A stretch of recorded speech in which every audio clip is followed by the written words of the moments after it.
per hour. Chance for scattered thunderstorms. Tonight, lows level off around 74. Mainly cloudy skies expected.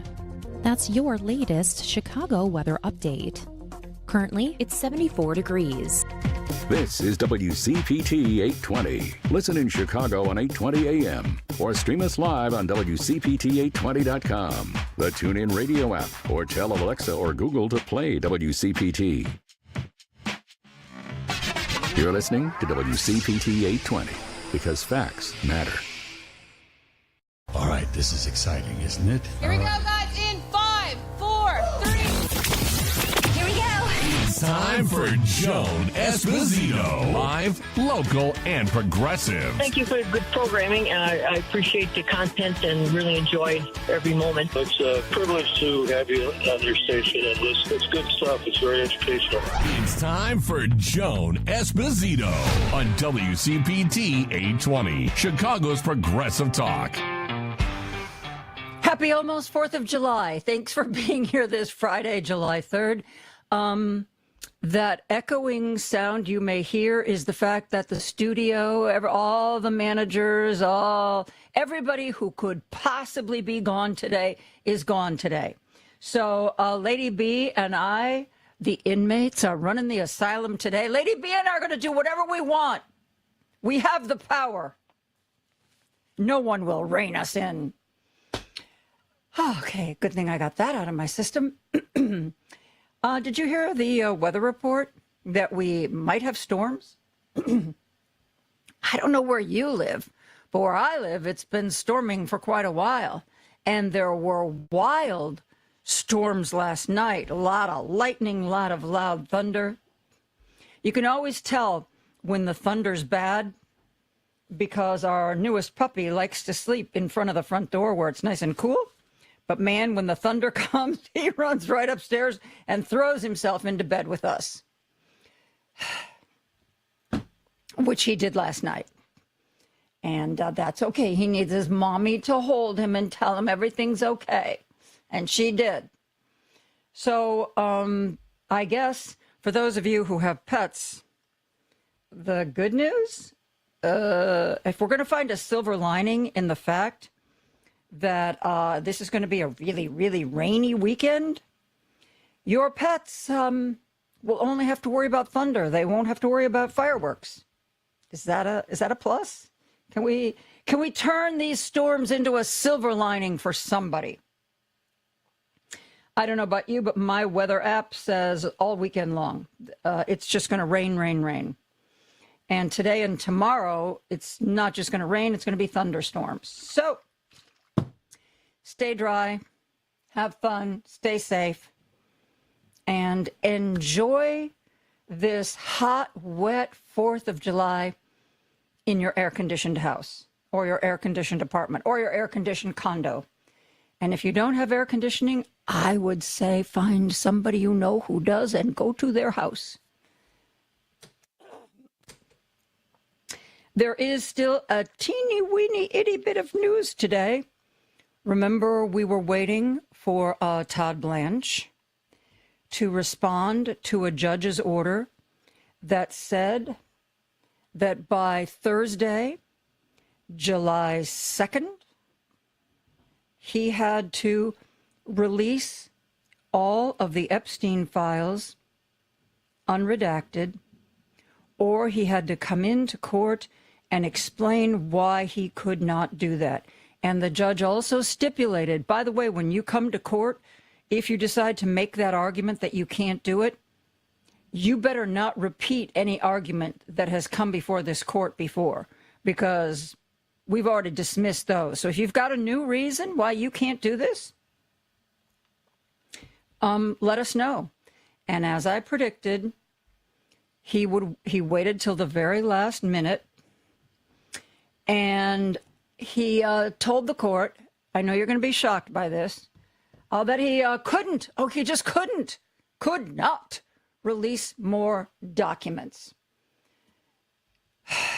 Katie Fang, who along with the Public Integrity Project had gone to court, and they're the ones who got the judge's ruling that said, yeah, you're right, Congress passed this law that everything needed to be released by December 20th or something like that. And they didn't do it. So they got to do it. Okay. Here's what Katie Fang posted after Todd Blanche filed a response with the judge. Todd Blanche has responded to Judge Sullivan's order on my preliminary injunction, and it's more deflection, bull poop, and attempts to conceal. To be clear, this is not even close to being a satisfactory or compliant response by any stretch of the imagination. And you can bet your bottom dollar we're going to the mat on this. Brendan Ballou is the CEO of the Public Integrity Project. They were the activist organization that joined with Katie Fang to bring that suit or bring that a motion before Judge Sullivan that, hey, we are journalists and we have been harmed because we can't do our job and inform the public because Todd Blanche hasn't complied with this congressional order. And the judge said, you know what? You're right. And so that's when the judge issued the order that by yesterday, Todd Blanche had to release everything in an unredacted form or give a darn good reason why. Todd Blanche said, can't do that. Can't do that, Judge. We've just heard what Katie Fang's response was. Brendan Ballou, who is the Public Integrity Project CEO, that's the activist organization that joined with Katie Fang in bringing this motion before Judge Sullivan. He posted a video explaining what he thought of this ruling and where they were going to go next. Listen to Brendan Ballou.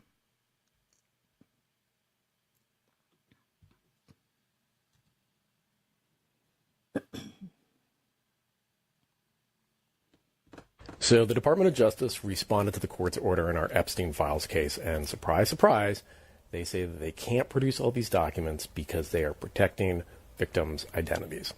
That's implausible for a whole bunch of reasons, but I just want to give you a couple of examples of the really wild legal reasoning that they've got going on here. So, for instance, one of the things the judge ordered is you have to start reviewing all the non-English language documents in the Epstein Files.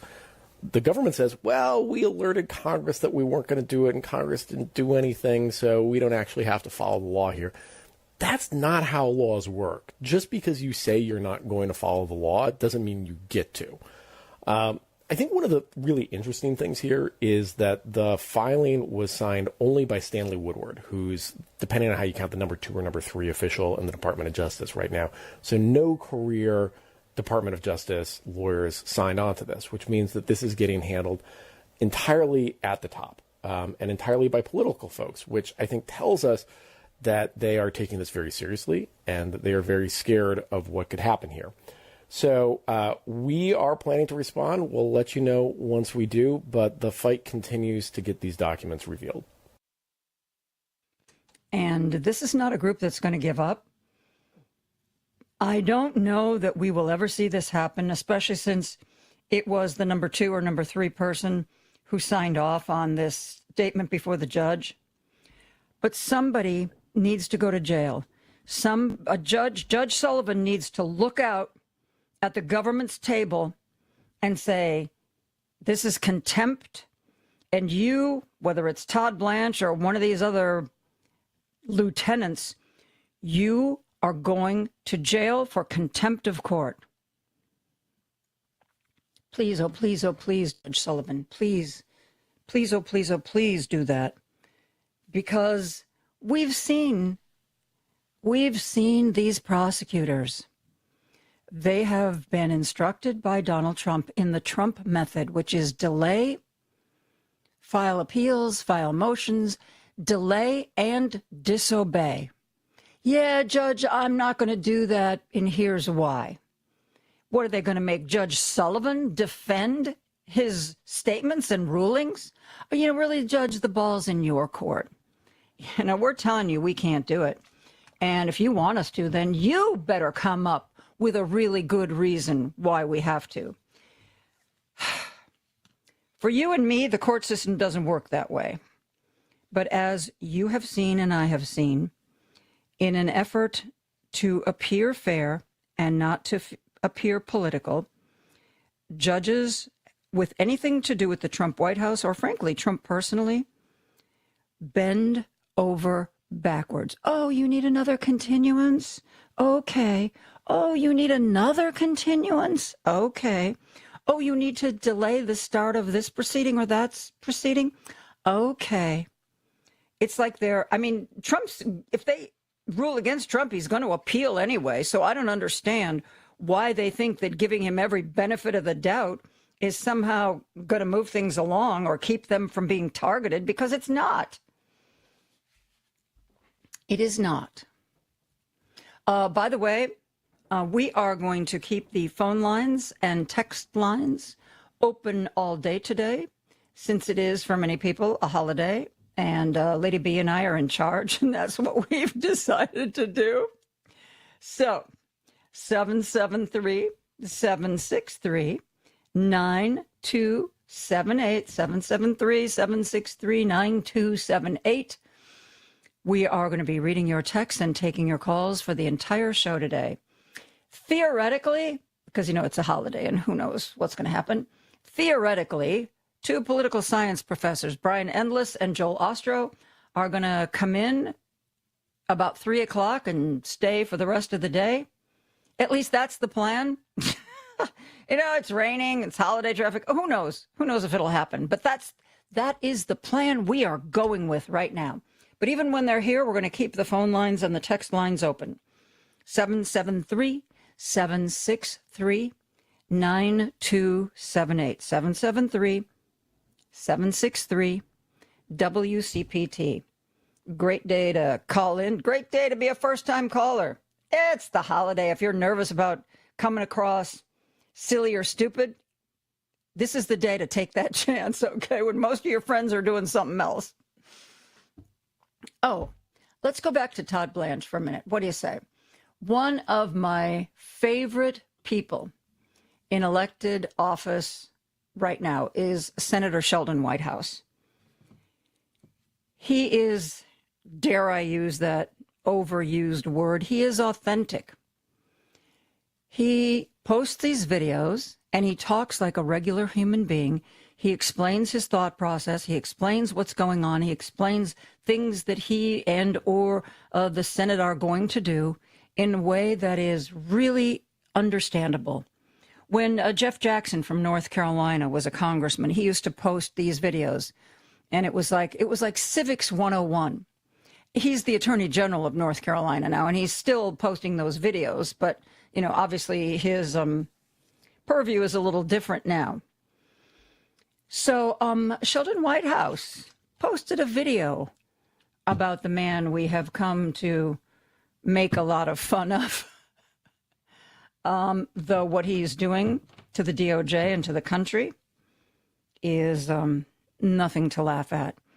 But he apparently auditioned for Donald Trump. Donald Trump moved him from interim head of the DOJ to Trump's official nomination to lead the DOJ. And I'm sure Todd Blanche is very happy about that. But that also means that he now has to appear before the Judiciary Committee and answer their questions, try to get his nomination voted out of committee to the full Senate. And there are a number of people who don't think he is a good choice, and not all of them are Democrats. So is Todd Blanche going to get confirmed? I don't know. But Senator Sheldon Whitehouse talked about Todd Blanche and the confirmation process and a few other things. I thought this was interesting. Listen to this. Well, we're closing in on the Todd Blanche for Attorney General nominations hearing. And of course, we still don't have any of the documents that we've asked for about his little visit down to Ghislaine Maxwell in federal prison to extract from her exculpatory comments about Trump. Nor indeed do we have an explanation of why it is that the witness who specifically accused Trump of sexually and physically assaulting her had only one of 4 of the FBI 302 forms released. Coincidentally, the one of 4 that did not mention Trump. So we still have a lot of questions about this guy, and it would really be bad if the Republican senators, even now, were willing to cover all this up. Well, we'll see. You know, while they might make noise and raise the occasional gentle objection, Republican senators always seem to fall in line. Even if they, let's look at Bill Cassidy, voted for the War Powers Act to rein in Donald Trump in Iran. One of his complaints was that Donald Trump wasn't consulting the legislative branch, that he was springing all this stuff on them. They hadn't been informed ahead of time. They hadn't been consulted before the decisions were made. And apparently Donald Trump called him up and promised him that in the future he would make sure that the Senate was consulted. So, of course, Bill Cassidy changed his vote. Brave Bill Cassidy. After Bill Cassidy's political career was ended by Donald Trump, he is still subject to Trump's pressure. Anyway.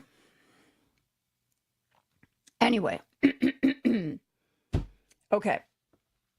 Jack Smith, the famous prosecutor, this famous special prosecutor, who, if he'd have had another year, thank you, Merrick Garland, if he'd started a year earlier, Trump wouldn't be president. Trump would be in jail. That's my take on the investigations and the prosecutions. Thank you, Merrick Garland, for being the weakest, most unprosecutorial head of the DOJ that I've seen in a long time. But that's water under the bridge. Jack Smith has been very, very quiet. He's not the kind of guy that goes on television all the time. He made an exception yesterday. He sat down with MS Now's Nicole Wallace to give his first interview. And as part of that interview, he wanted people to know that that Americans needed to stand up for prosecutors and other people trying to uphold the law, the ones who had been pushed out of their agencies and the ones who still might remain, that we could not forget those people. Sure, Jack Smith's very high profile, and his time to bring down Donald Trump came to a sad end. I mean, he suspended all the prosecutions as soon as Trump was elected because he knew there was no point. Because as soon as Trump was sworn in, everything would go away. So, you know what? Let's face reality and close it down. Jack Smith was on MS Now yesterday with Nicole Wallace, and not only did he want to break his silence, but he thought it was really important that he break his silence on the 4th of July holiday weekend, which is a time when we think about who we are as a nation. Or at least that's what we should be doing for part of this. It isn't just backyard hamburgers and hot dogs and fireworks.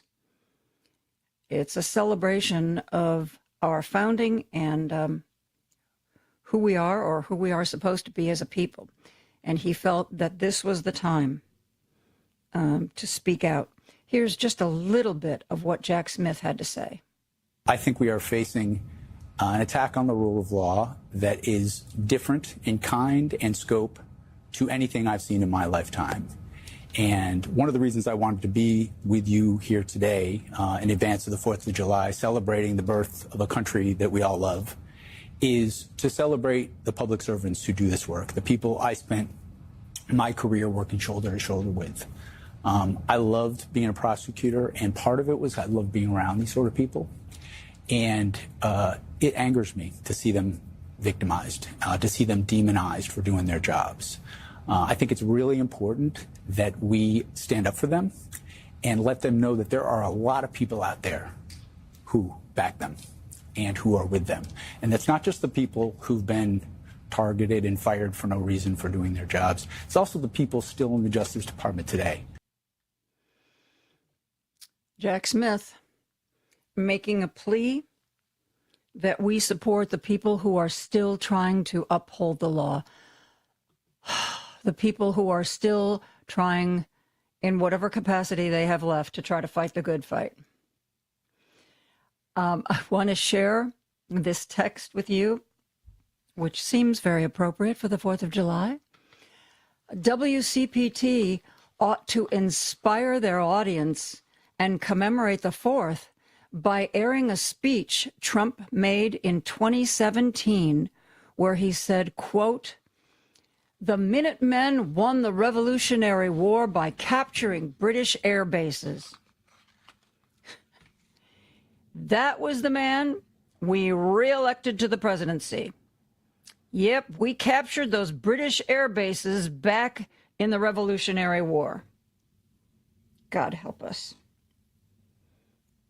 And you may have seen, he took his new Qatari jet out for a spin and went to the opening of the Theodore Roosevelt Presidential Library. And one of the things there is a holographic projection of Theodore Roosevelt, and it's AI powered, so you can stand in front of it and ask Teddy Roosevelt questions. That's what Donald Trump did. But it is, and I swear to God, this is not a joke, it is unclear, because he doesn't know history. It's unclear whether or not he actually thought he was talking to Teddy Roosevelt. Because he has this whole conversation, asks him questions about stuff, and then later, when he's talking, he says to the people he's talking to, well, I talked with Teddy Roosevelt, and this is what he said.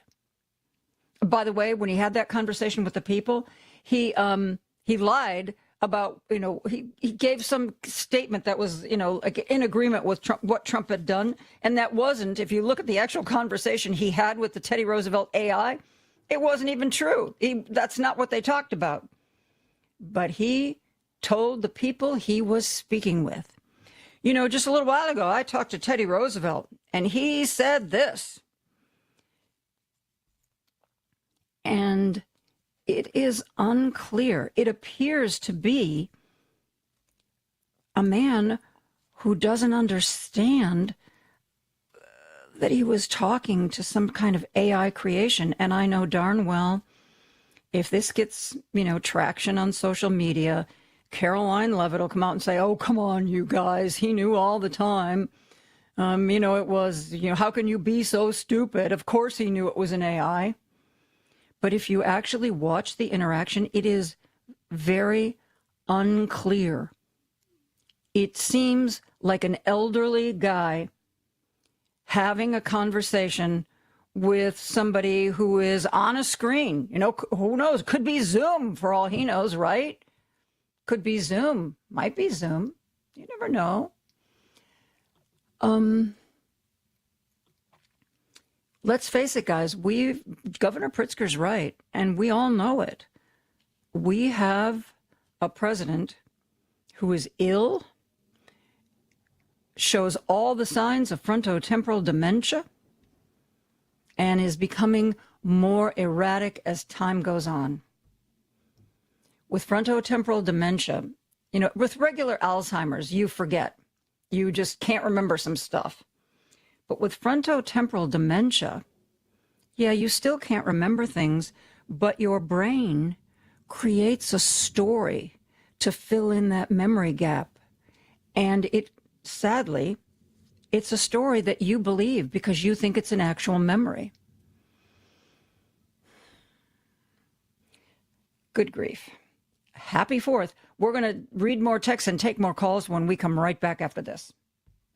Hey, I get it. You've been doom scrolling since 2016 and your therapist is tired of you. Good news. I'm cheaper and funnier. I'm Patti Vasquez, comedian, policy nerd, and your new favorite reason to sit in the car after you've already parked. We all do it, honestly. Every weekday from 5 to 7 p.m. on WCPT 820 a.m., I break down the politics, call it the nonsense, and I hope to make you laugh while doing it. Because if we're going to resist and persist, we might as well have a good time. Patti Vasquez, weeknights 5 to 7 on WCPT 820. Where do you find beauty? Is it the people you meet, nature, the arts, or sciences? This is Dr. Anna Pellick from Total Dentistry. To me, beauty is your inner soul, the true you. As the eyes are the window to your soul, your smile is the reflection. Have you ever met someone that frowns all day? We label them grumpy, mean, sad. But perhaps they can't smile due to missing or broken teeth. Perhaps they refrain from laughter because they are embarrassed. At Total Dentistry, our goal is to give you a smile that allows your true self to just gleam.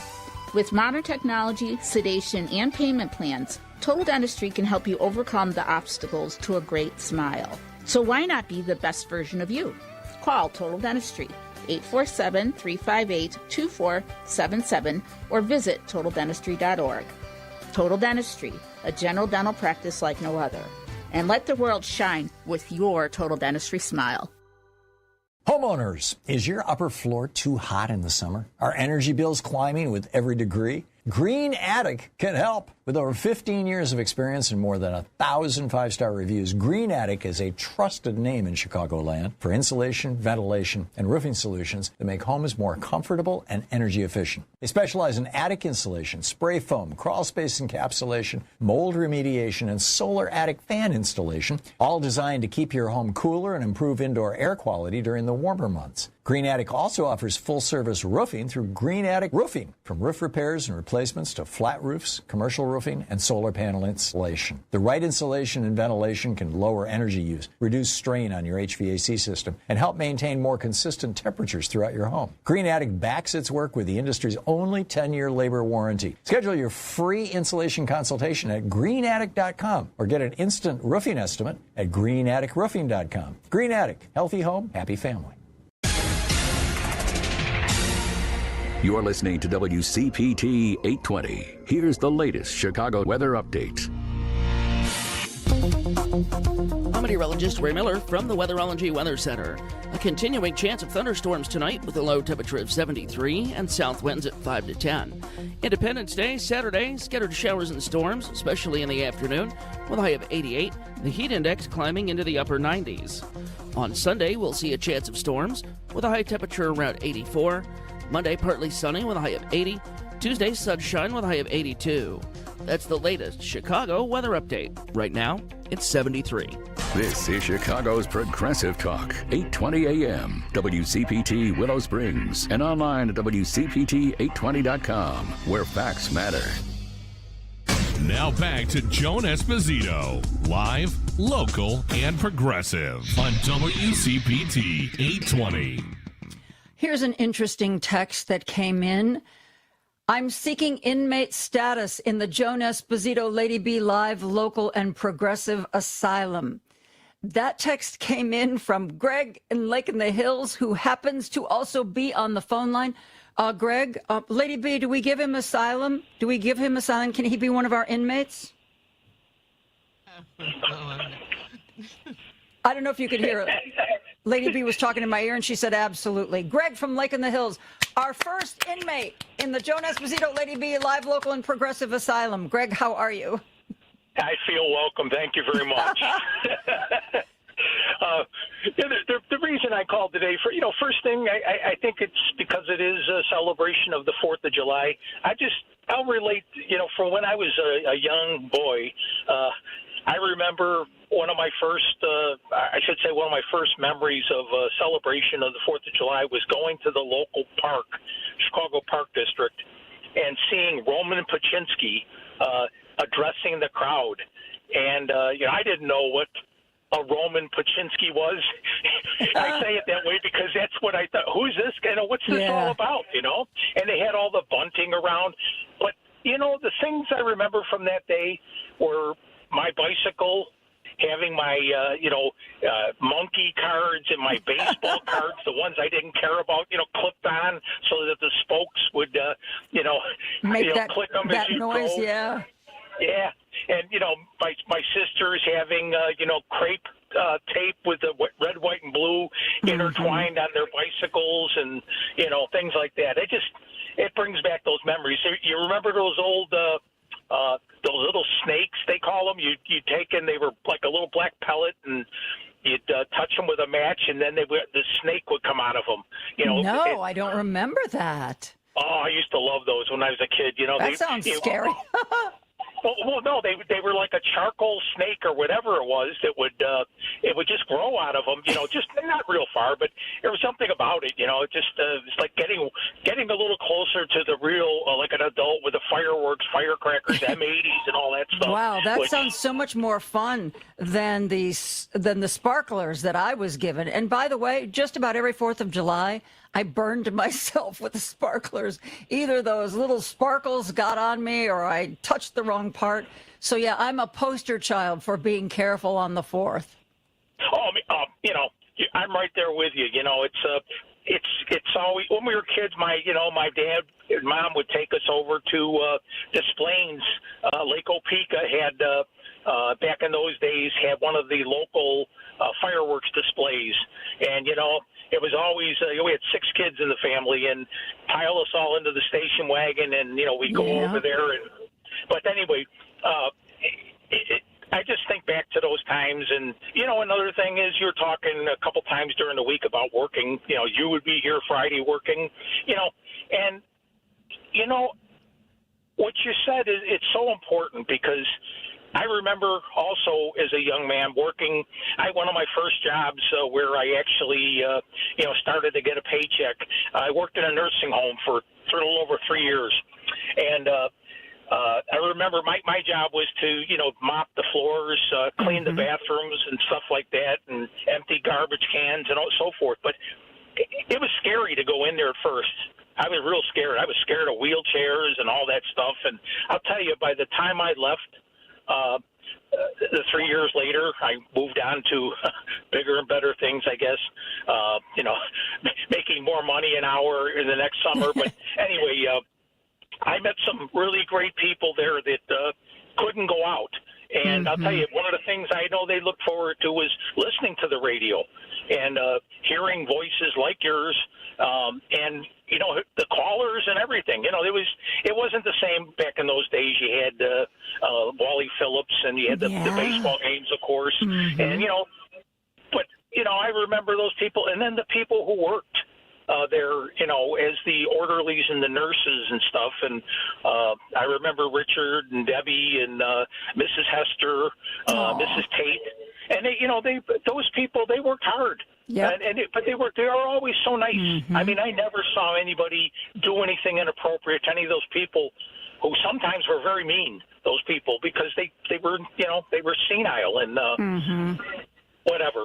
But the last thing I wanted to say, I always drive by somebody with an American flag, on the back of their Jeep Wrangler or pickup truck or something like that. But invariably, they also have that other flag that it's, and I don't understand it. Maybe you can help me. I know people said it's back the blue flag, but to me, what I think of when I see that is like they negate the American flag for some reason. I think if the American flag should stand alone, and you don't have to make this other statement. But what does that flag mean? That one that I think you know what I mean. It looks like an American flag, but it's got more blues on it. Yeah, you know what?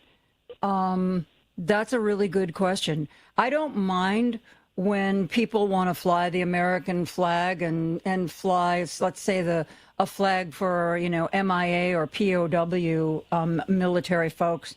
But, we've reached a point where I guess people want to share their point of view, even if it's just a flag, right? To me, if you really are patriotic, the American flag says it all.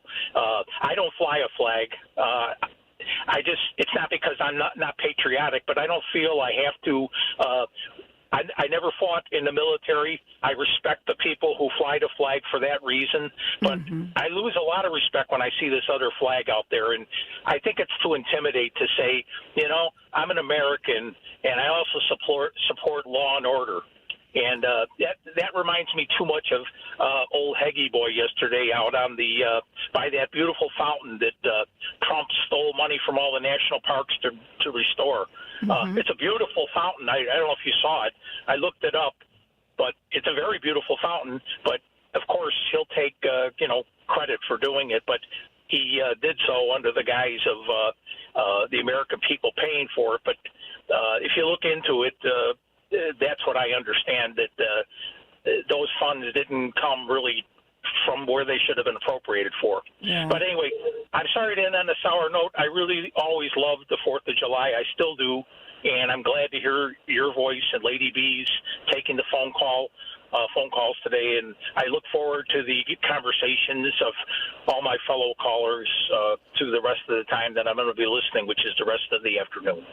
Thank you. Well, we thank you for that. But you do realize, though, as the first member of the Lady B, Joan Esposito Asylum, that means you're going to have to probably be the president of the organization.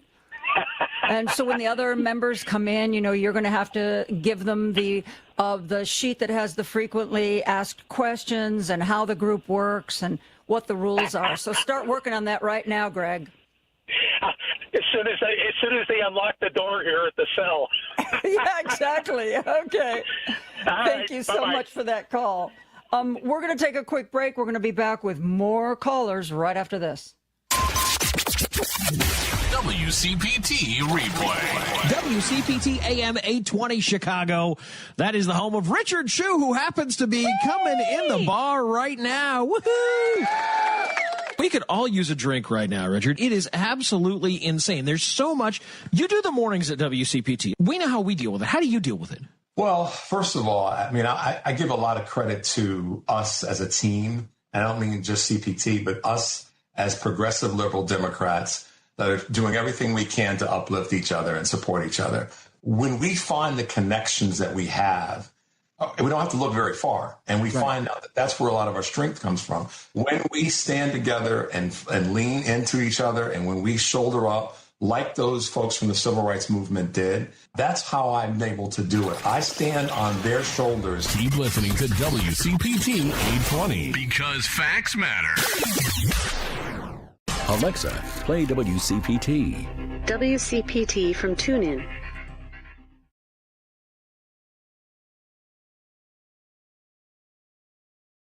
Want to join the conversation? I'm going to say exactly what I think here. Got something to say? Everyone needs to hear what I got to say. Call Joan now at 773-763-9278 and join the conversation. Joan Esposito, live, local, and progressive on Chicago's Progressive Talk, WCPT 820. We welcome you to the Joan Esposito Lady B Insane Asylum show. The inmates are in charge today. I hope you are celebrating this day off in lieu of your regular 4th of July holiday, because, of course, the 4th is on a Saturday, so we get an extra day off. Well, theoretically, we get an extra day off. You know, Richard, I was told Richard was here this morning. I was also told Patty's coming in tonight. And we technically at CPT, we get the day off if we want to. So what does that say? What does that say about us? And, you know, I actually said I would work this day even before I knew it was going to be stormy. So what does that say about me? Anyway, let's not worry about that right now. We'll delve into my sanity or lack thereof later. Let's go to the phone lines. Steve is on the line from the Gold Coast. Hey, Steve, how are you? Fine, Joan, thank you. And so a few points. I mean, one, as I recall, and someone can fact check me if they want, I'm in the car, but, you know, the first actual balloon flight didn't take place until the 1780s, mid-1780s. So nobody had an Air Force. Nobody even had balloons by the time the Revolutionary War was over. So, yeah, no Air Forces. So no air bases? Bases? There were no British air bases? Yeah. Is that what you're saying? Oh. Yeah, yes, but a bit confusing, yes. No space flight, no aircraft carriers. Sorry. I mean, you know, you're a few centuries too soon, Mr. President, but okay. You know, it's Donald Trump. And I would argue that there is nothing worse than somebody who is essentially stupid who is in decline. I mean, I used to have, I'm 58 years old now, so it's a long time since I was in school, but I had some great professors I've stayed in touch with, really great minds, respected, well-known, and they started to decline as they've gotten older, but they would have these moments, even days or weeks where, it's just sharp as a tack because it's not a switch that goes on and off. Yep. And, during those moments, God, they could out-debate and would know more than anybody else in the room. So, yeah, when they were in decline, again, it wasn't as if they were simply, gone. But when somebody who is essentially an idiot and mentally ill at that, as many have argued, his entire adult life, basically he's suffered from any number of conditions, as has been speculated given his behavior, is now in decline. I mean, what could possibly be worse? Yeah. So, I mean, that is Donald Trump. But again, nobody's going to say, the emperor has no clothes, because he's surrounded by sycophants who, have tied their future to him. Which is also why they'll never invoke the 25th Amendment, because they would all lose their jobs. Are you kidding me? Like anybody, like if J.D. Vance comes in, he's not going to keep those idiots. He's going to put idiots of his own in place.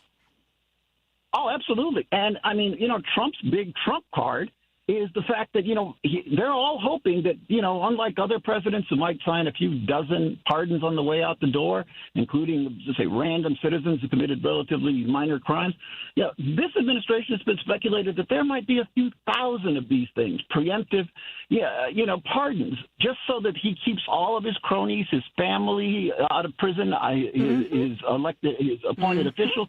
I mean, all of these people are going to be looking for that get-out-of-jail-free card. And I believe that it's not just altruistic, Steve. I think the reason he's going to provide all these pardons is because if somebody is investigated and they're not covered by a pardon, what's to keep them from turning on him? If they got nothing left to lose. Oh, absolutely. I mean, we know now this week that, just how much he's made. And, there's a breakdown. All of it is a grift from his being president. He's not making money. He's making a small amount of money, about 1/100th of every dollar that he makes from the property in Florida and so forth, Mar-a-Lago, that kind of thing. But his big money are things like the cryptocurrency and other nonsense that he's selling. I mean, that's where the big cash has come from. So you can essentially buy your way into this Oval Office, and that's what they did. A lot of his cash that was donated to his campaign came from the crypto community. What a surprise that we got positive legislation for crypto following that.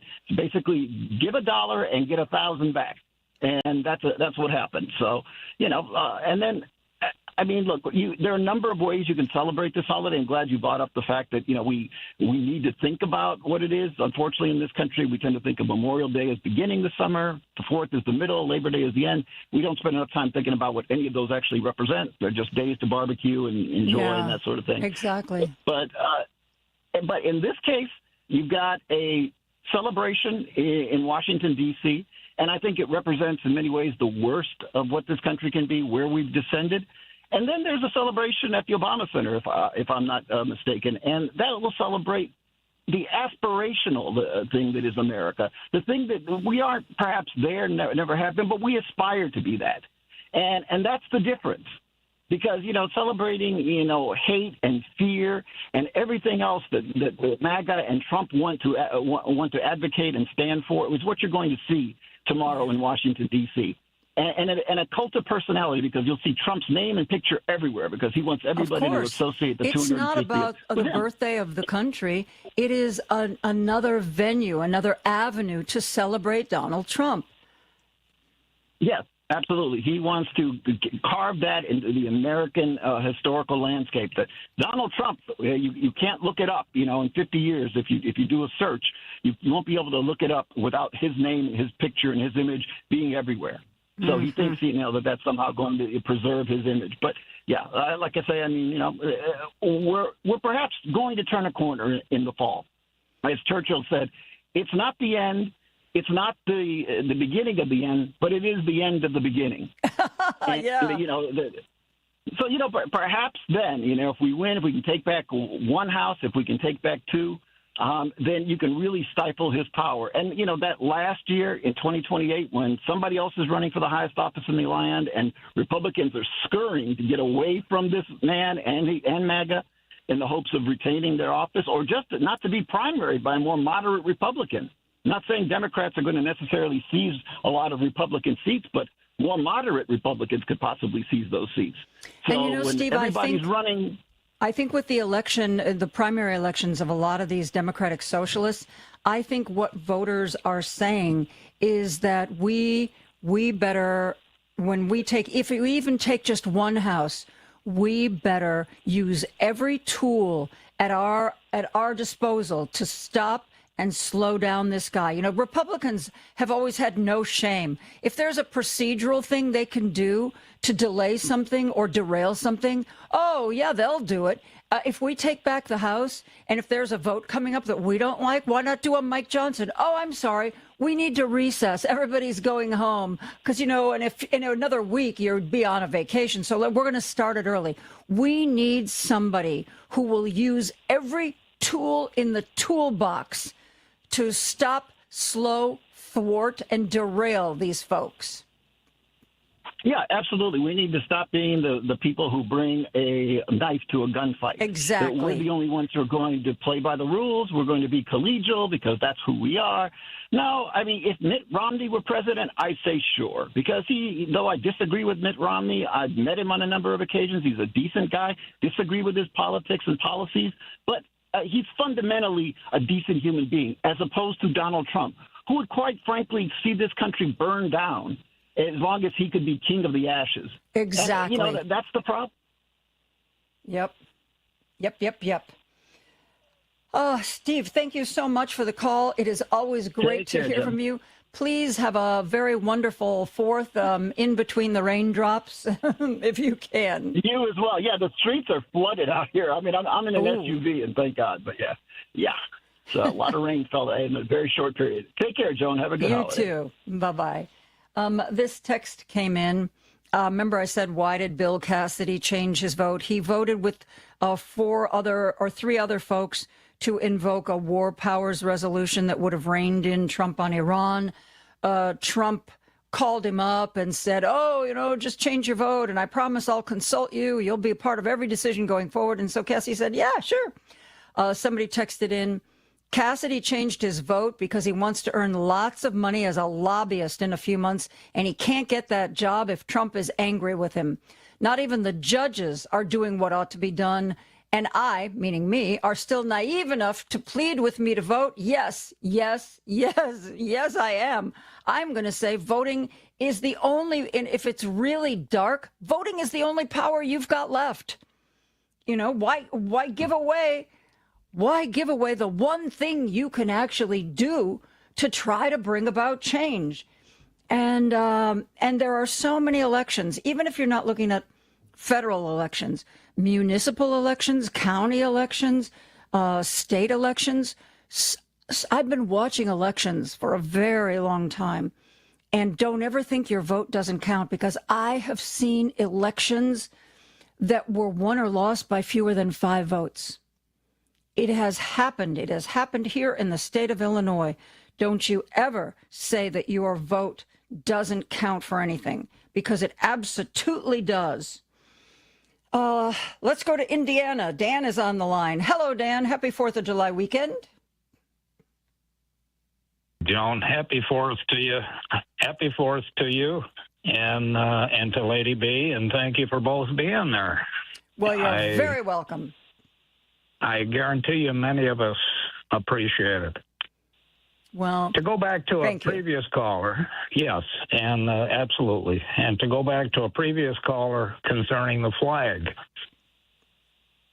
Yes. This used to be my favorite week of the year, above all.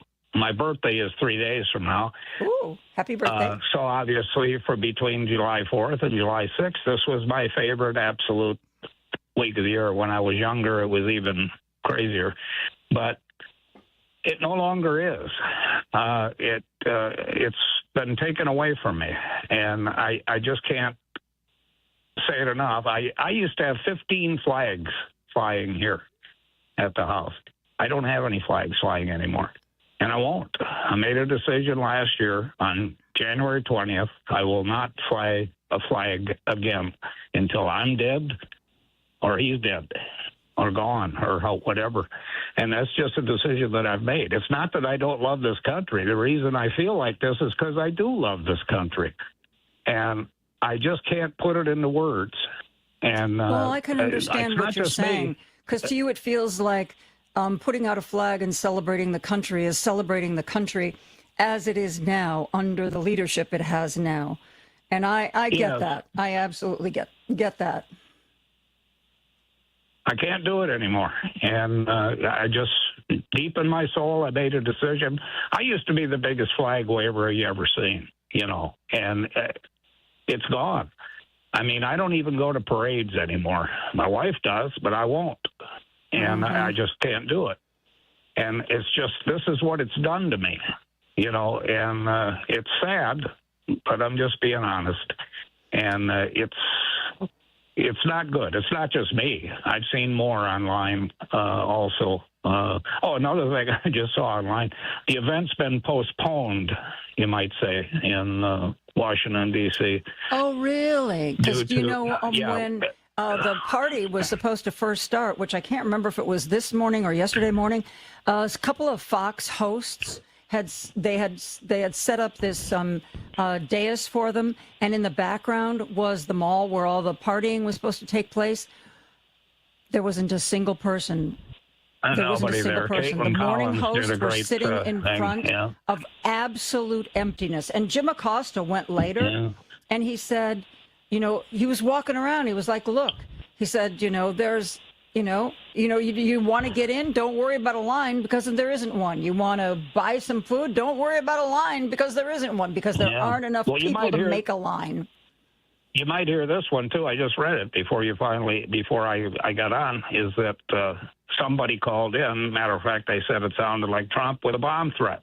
So that's another reason why they postponed it till whenever, But well, I was reading a couple days ago, even before we knew exactly what the weather was going to be, a couple days ago, that Donald Trump was kind of, maybe panicking is too strong a word, but he was very concerned that he would be embarrassed by the lack of turnout for this picnic festival thing that was supposed to honor our country. And so people were speculating he would find a reason to shut it down or postpone it. Made sense. Plus the weather, 107 degrees. It feels like it's 150. I'll have to look at the exact number right now. I mean, I'm in an air-conditioned house, and just looking out the window makes me sweat. No, I'm talking about in Washington, D.C. Oh, in Washington. Yeah, that's what it was supposed to 107. Be. Yeah, yep. And there were places along the East Coast, remember, and in Europe, where they're expecting it over this weekend to be over 110 degrees. They were saying that they were going to maybe postpone 2 legs of the Tour de France because it's just too hot. That. There's no such thing as climate change, which I still hear from people that I don't. Yeah, and I won't have to deal with it much longer, but other people will. And they've been trying to tell us for how many years, the scientists and everybody. Of course, they're all gone now. They're fired. So deal with it, right? Yeah. Anyway, that's it. I just wanted to vent a little bit and tell you that. Well, happy birthday so in advance. If you don't feel like you can celebrate the 4th, it's always good to celebrate a birthday. For a while, I thought maybe I wasn't going to have any birthdays anymore, as you reach a certain age. But then I thought, I should celebrate the fact that I'm still alive, for God's sake. True. Yeah, very true. Very true. Thank you. And thank you, Lady B. Love Lady B, too. I appreciate that. And I'm sure Lady B does as well. Thank you so much, Dan. I want to share another text that came in. I shared that somebody texted in that I should quote Trump in 2017, where he made a speech about how we won the Revolutionary War because we took charge of all those British air bases. Somebody texted in, remember, Cittadini I think that's a Cheetos reference. Cheetolini thought Frederick Douglass was still alive. There you go. He absolutely did. I remember that quote. We are going to take a break for news. We are going to continue to take your calls. And when we come back, I will be joined by the lovely Brian Endless and the lovely Joel Ostrow. Here, I believe they are actually blowing off Taylor Swift's wedding just so they can join me here in the studio. We'll be back with more after this.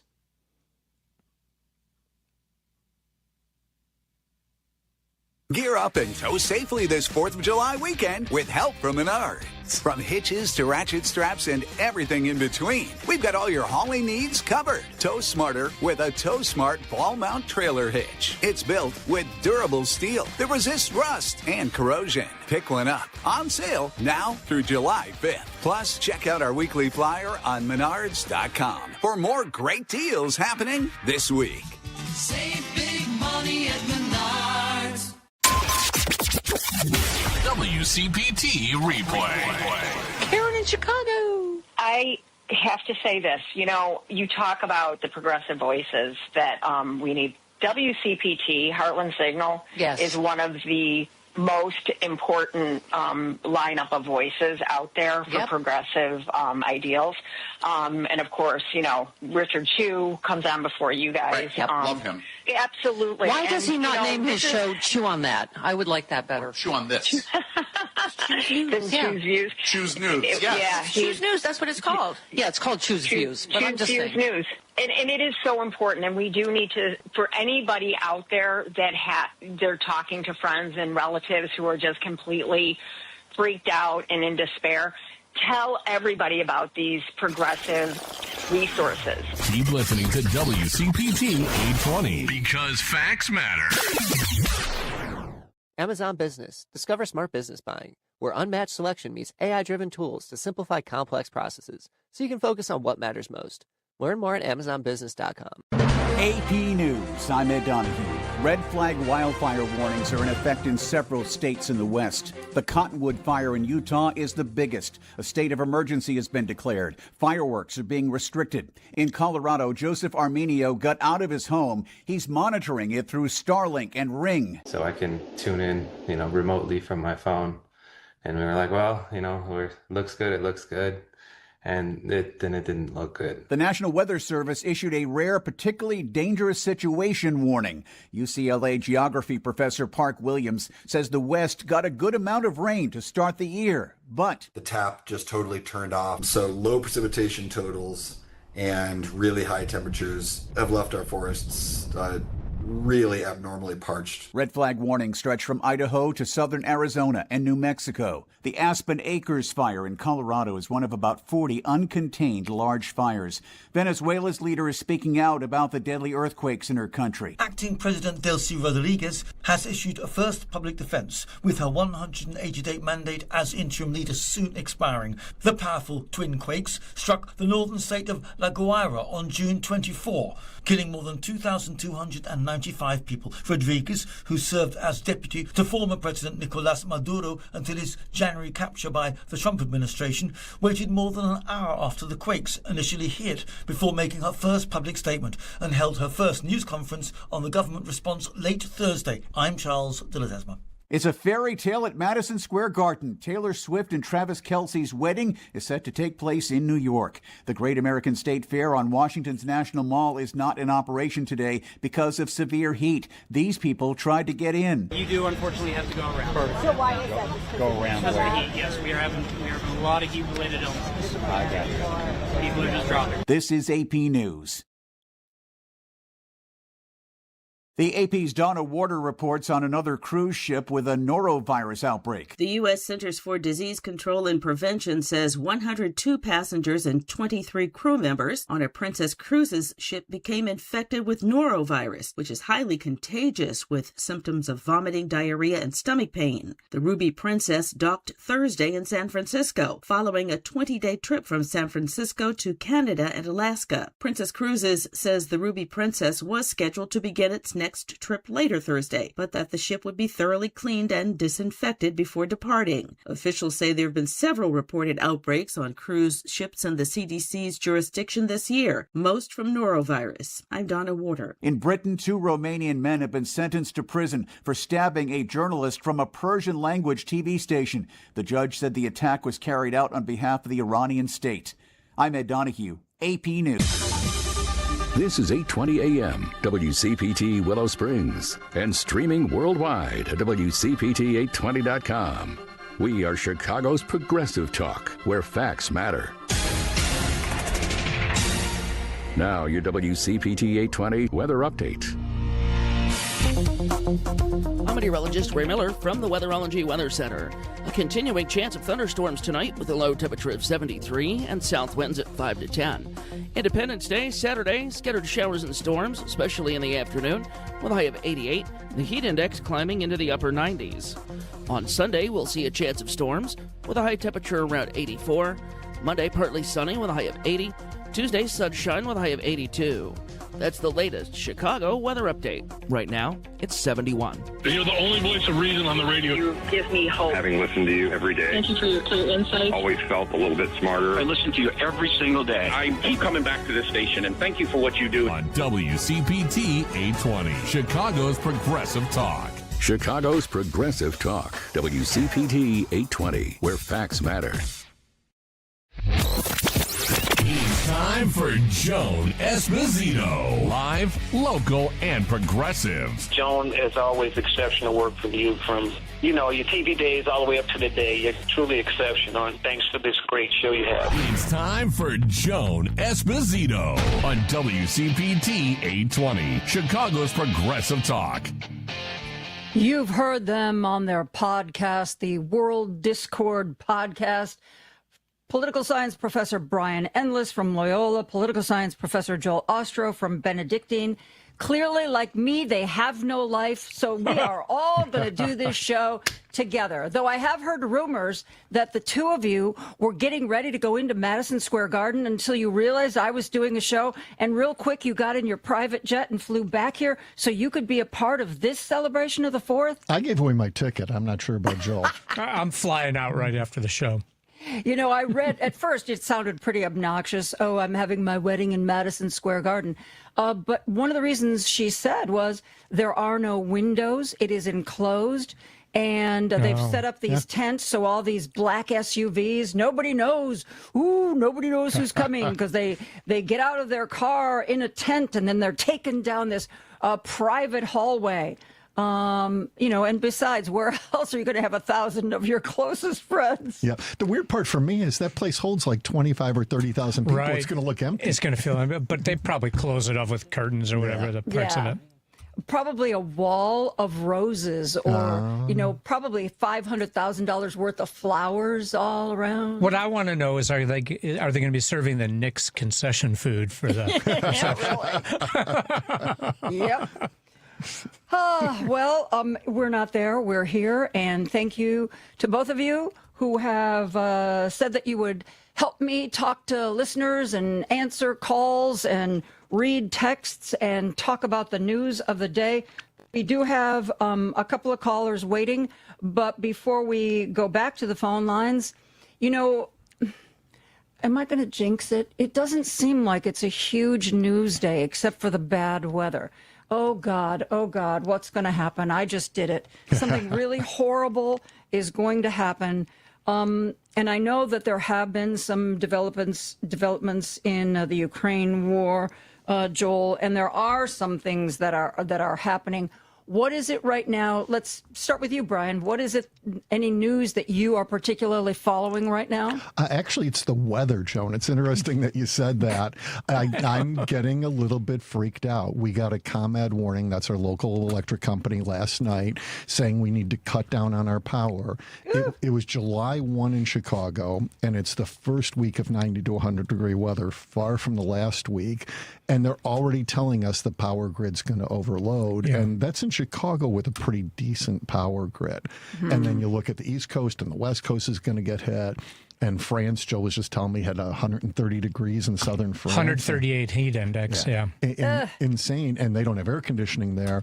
But this is what people have been warning us about for 25 or 30 years. And the scary part is not that we haven't fixed it. That's scary, but we haven't even prepared for it. And it's going to be like Texas was a few years ago. Yep. And, I saw a couple of experts saying, okay, kids, I'm going to tell you right now, we blew the window for preventing this. Mm-hmm. Now the focus has to be, how are we going to deal with it, and how are we going to keep it from getting any worse than it already is? That was a cheery statement. Yeah, and what's interesting is if you look at the news, it's not just the heat in the United States or the heat in Europe. There's news every day now about what's happening with the Atlantic current, the circulation that makes basically North America and most of Europe habitable. Right. Keeps us warmer. It will be much colder, oddly enough, if that shuts down. And the rest of the planet will get hotter as a result. You see ocean temperatures at unprecedented levels. In the Arctic, the first 100-degree day ever was recorded in the Arctic Circle. Was that yesterday? I think it was the day before yesterday, reported yesterday. Like, all of this stuff is happening at the same time. And I read more disturbing stuff about the largest Antarctica glacier, and the rate of melt is faster from underneath than they had ever measured. All of this stuff is combining at once. It's really frightening. Joan, if you or the listeners want to read about it, there's a great book called 40 Degrees Below. It's actually a trilogy that Kim Stanley Robinson did. He's was that science fiction? Science fiction, but he is a hard science writer, and he gets his science right, and he researches and works with physicists and a meteorologist and others to do it.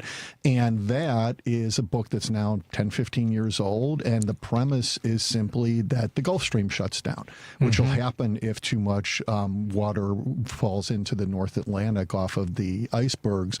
What that ends up doing is causes the next ice age in North America. Yep. And it would happen quickly. The last ice age took like 2 or 3 years to come in.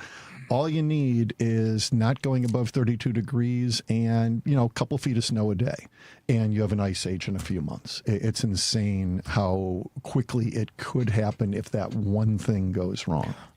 Yeah, but the Gulf Current is part of that larger Atlantic, what do they call it? Atlantic Meridional Oceanic Current. So it's also significant for Northern Europe as well. Absolutely. And then we'll all be getting ComEd warnings about turning your heat down because we've got too many people trying to get their heat up. A long time ago, somebody told me that when you have air conditioning, the most you can expect from your air conditioning is that it will cool your house or building 20 degrees cooler than it's outside, which means, because I remember this was during that heat wave where so many people died in Chicago, if it's 100 degrees outside, you cannot expect your house to cool below 80. That's the rule of thumb that people who work with AC units. Now, hopefully, maybe AC units are a little more effective than they used to be, but it's the end of the world as we know it. Unfortunately. At the news at the top of the hour, they talked about that cruise ship that was being disassembled and disinfected. I kind of feel like that's where I am today. I need to be disassembled and disinfected and start anew. Sorry to hear that. Yeah, start anew tomorrow morning. Just don't say we should all wear masks or we'll lose a few listeners. Yeah. Well, they were recommending for people when there were supposed to be fireworks in D.C. Oh, right. And my next door neighbors, their kids live in the D.C. area, and they corroborated this. There were health warnings that if you are going to be around and outside when the fireworks are going off, to wear a K95 mask if you have any kind of health issues or you're older, because there was going to be so much detritus in the air from the fireworks going off. And one of my listeners a couple days ago sent me a text where they listed all of the different things that hang around in the air after fireworks go off. No, it's incredible. And just air quality. DC is going to be like the worst cities in the world at the worst times, and we're doing it to ourselves. Yep. I think it's somebody said the reason The reason the District of Columbia is so hot is because the gates of hell have opened and they're waiting for Mitch McConnell. Who, by the way, we still haven't gotten any word about. June 14th, Mitch McConnell was taken to the hospital. At first, his aides said, he's not going to be doing any Senate votes this week. And since then, man, it's been radio silence. No, cardiac arrest. They reported, it came out yesterday. His chief of staff was quoted as saying he was brought into the hospital for cardiac arrest. Okay. Well, I know that they released the 911 call that somebody was unconscious. When did they say that, and where did they say that? I read it yesterday. I can't remember what it was. It was a major source. Yeah. I guess I have to speak poorly about him today then, because I don't speak poorly about people after they die. So I've got to get it in. Cardiac arrest. Okay, but did they say that was all he said? Is he conscious? That is was he all responding? He said. Yeah, that was all he said.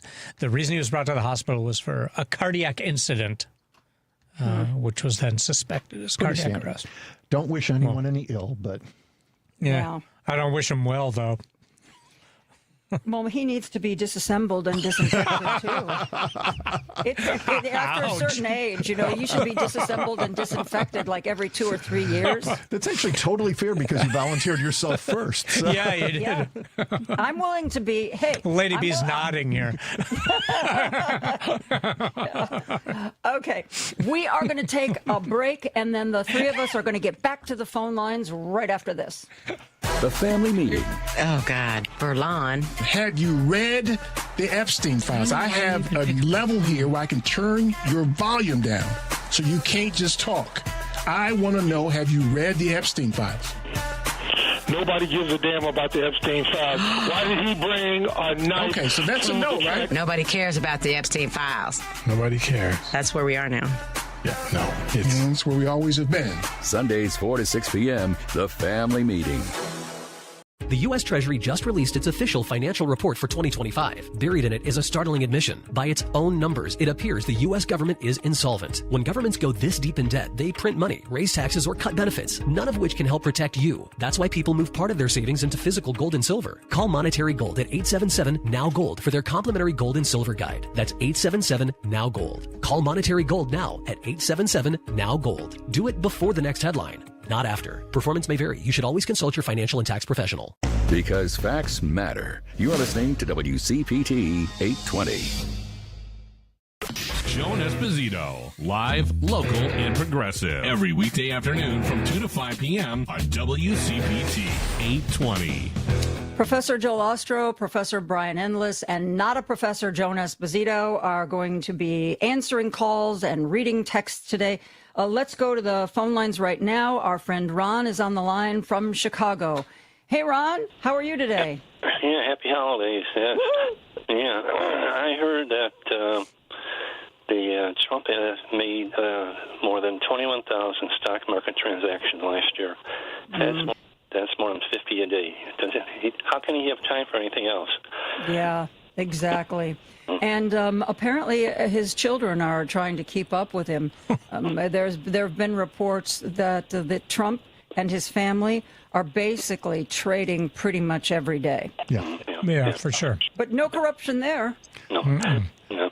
And I heard that at the big event tomorrow, Trump has invited the hundreds of the January 6th rioters, Proud Boys, Oath Keepers, and I heard that once. I don't know if that's really true or not.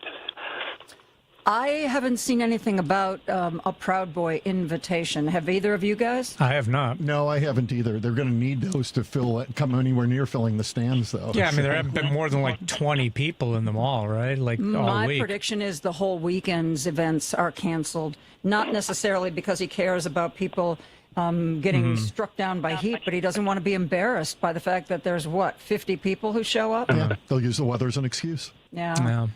So we can't corroborate that, Ron. Okay. Patti LaBelle will be there. Will she? How about Nicki Minaj? She's another big Trump supporter. Yeah. And also... yeah. And also the number 1776. That could be either the date of the Declaration of Independence or the number of times Trump has fallen asleep during meetings this year. Yeah. Oh, somebody texted in that July 4th, 1776 was the original No King's Day. Yeah. Very true. Yeah. Yeah. Thank you for the call, Ron. Appreciate it. Let's go back to the phone lines. Dee is on the line from Chicago. Hey, Dee, you're on with me, Brian, and Joel. Go ahead. Hi, Joan. Hi, professors. How are you? So far, so good. Good, thanks.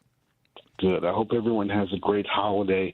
I had a specific question about whether you'd heard of the concept of the Three Arrows flag. It would have been around World War II, Central Europe, the resistance against fascism in Germany, Austria, against fascism, monarchism, and communism, a kind of because there's this trope where the right says, well, National Socialism, Nazism was the left, right? But there was this confluence where they took advantage of elements on the left, much as we see now with some elements of the DSA. I want to clarify, this flag you're talking about, the Three Arrows flag, was that supporting Marxism, fascism, and communism, or was it opposing it? Against it. No, against it, opposed to it, because these were corrosive forces which were tearing down the Weimar Republic in Germany. Well, we have two experts with us. Let's see if Brian or Joel has ever heard of this Three Arrow flag, guys. I just found an image of it online. I'd never seen that before. Yeah, I knew, Brian probably has. I knew it was an anti-fascist flag, and I guess it's a German political party at the time that had it. But yeah, I mean, I think to your point, Dee, right now we are getting into a time where everybody wants to own the word fascism. So fascism has been used, Joel and I both used it to talk about the Trump administration. But people on the other side are like, well, fascist has the word socialist in it. So, socialist must be bad and must be fascist. It's just people using words for political purposes right now. Well, and the far right, as always, as part of their disinformation campaign, they always sow confusion about important words, Absolutely. Right? And certainly on fascism, like they've been the far right always has the means to do so, because the far right is always the moneyed majoritarian party in any country, which is why these movements always look so similar. True. Thank you for informing us about that, Dee. I thought we were going to learn something from the political science professors, but apparently it's the callers who are going to be educating us today. By the way, I was talking earlier. I don't know if you guys saw the video of Trump at the Teddy Roosevelt Library. Yes. And how he was talking to a Teddy Roosevelt AI, and you couldn't tell if he really thought he was talking to Teddy Roosevelt or not. I mean, he was asking him all these questions. And then later he told a group of people, well, I just talked with Teddy Roosevelt. And one of our listeners texted in, my dad had Alzheimer's and he experienced waking nightmares. And what he saw was very real to him. And maybe that's what happened with the president, that he really thought he was talking to Teddy Roosevelt. And my response is, just the fact that we are having this debate, did he really think an AI was real or not, shows where we are with this president. That's a real discussion to have. Did he think the AI was a real person? And I have to say, I was saying this starting this first term. My mom also passed away from Alzheimer's. And when the situation that I saw with Trump in his first term was the kind of thing where my response was, your family should be taking you into a doctor right now. Your family should be getting you a full battery of tests and getting you out of public right now. And he goes on to have more years as president and then to get reelected again. And people don't seem to care. Yep. I thought it was very interesting, though, that J.B. Pritzker, for the first time in his discussion with Caitlin Collins on CNN, she said, do you think the president has dementia? He said, yes. He said, I'm no medical professional. He said, but if you look at clips of Donald Trump from, 10 years ago and how he responded to questions and how he talked, and you look at the clips today, it's very clear that there's something wrong with this guy. Even CNN doesn't show passages of his speeches. Like, he routinely makes no sense whatsoever. Yeah, you know what, though? They've been doing that for a long time. It's been a while, but Brian. They did that with W. They did that with Richie Daley. Richie Daley used to get his speeches edited on TV. Both Richie and W had problems with the English language. But not like this. No, in Trump's case, it is does a difference appear, in kind. Yeah, it's very much appears to be dementia, not just problems putting together a sentence. And it's not like they hesitated to show lengthy video clips of the last president. No, absolutely. Mm-hmm. Yeah. So who controls the media? We should do a podcast episode on that. I think that was 2 weeks ago. It hasn't come out yet. No, it's coming out on Monday. Oh, okay. Wow. Guys, let's go back to the phone lines. Judy is on the line. Hello, Judy. Thanks for calling in today. Hi, how are you? Good. I am finally going to narc on my stepson. I got married 54 years ago on Wednesday, and when I did, I inherited 3 children. The youngest of those was, when he went in high school, he used to stick his head in and look at when I was watching. I was a big news buff. And he'd stick his head in and say, that Joan Esposito is a babe. Oh, my God. And you were. Well, but like 3 years ago or 2 years ago, he said to us, I sent her 24 long-stemmed red roses. We said, when? And he said, when I used to help out in junior college.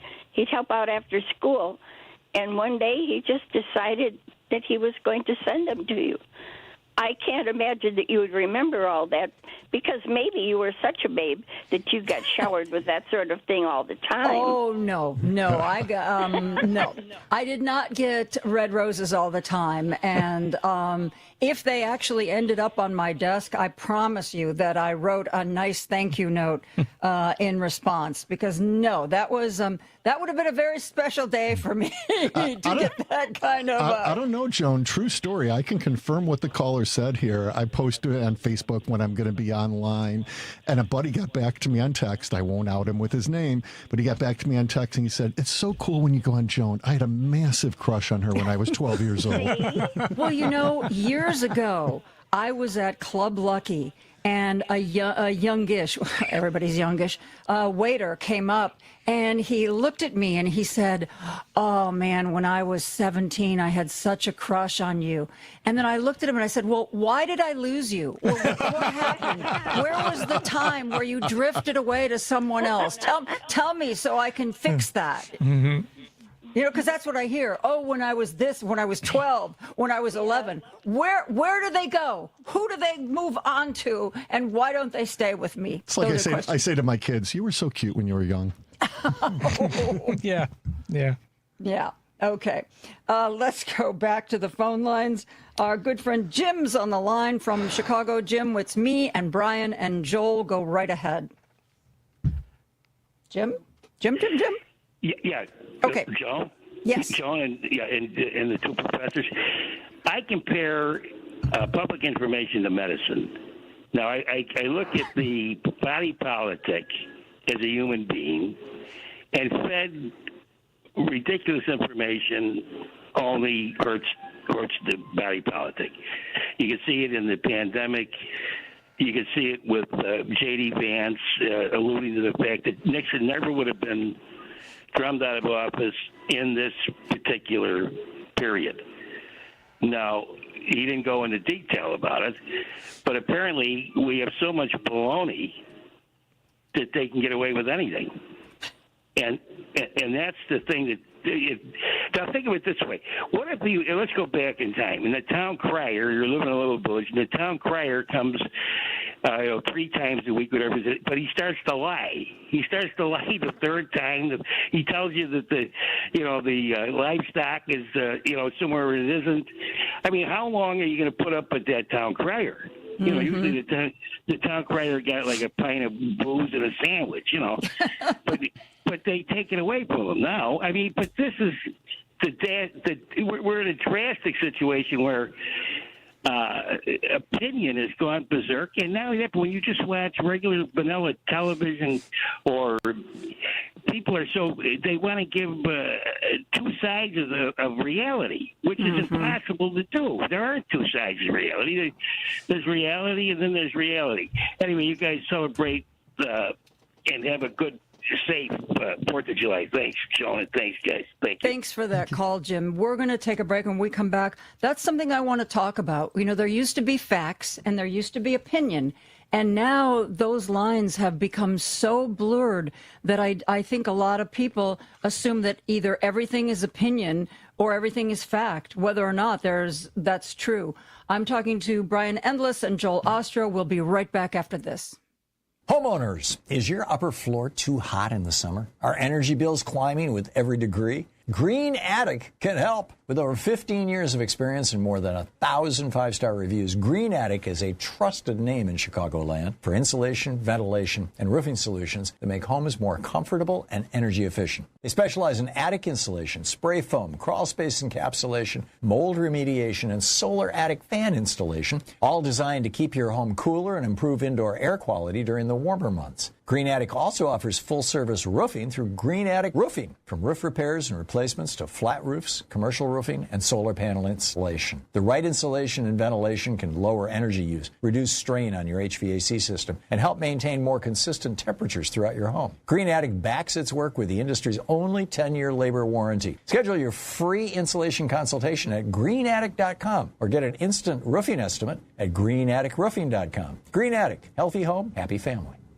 The Sports Cubicle. I heard a little rumor at some games you like to eat mustard packets? It was my first exhibition game with the Winnipeg Jets. There are times, especially early in the season, some cramping issues. And in Columbus or Edmonton, where I'd been before, pickle juice was always on the bench. So I hollered for it, and the trainer told me pickle juice isn't here, but guys have had good luck with mustard. He threw me a packet of mustard. Lo and behold, the cramps went away. But I got caught doing it on the bench, went viral. It's nice to have a 14-year playing career and be famous for mustard. The Sports Cubicle, Sunday nights at 9 on WCPT. You're listening to WCPT 820. Here's the latest Chicago weather update. I'm meteorologist Ray Miller from the Weatherology Weather Center.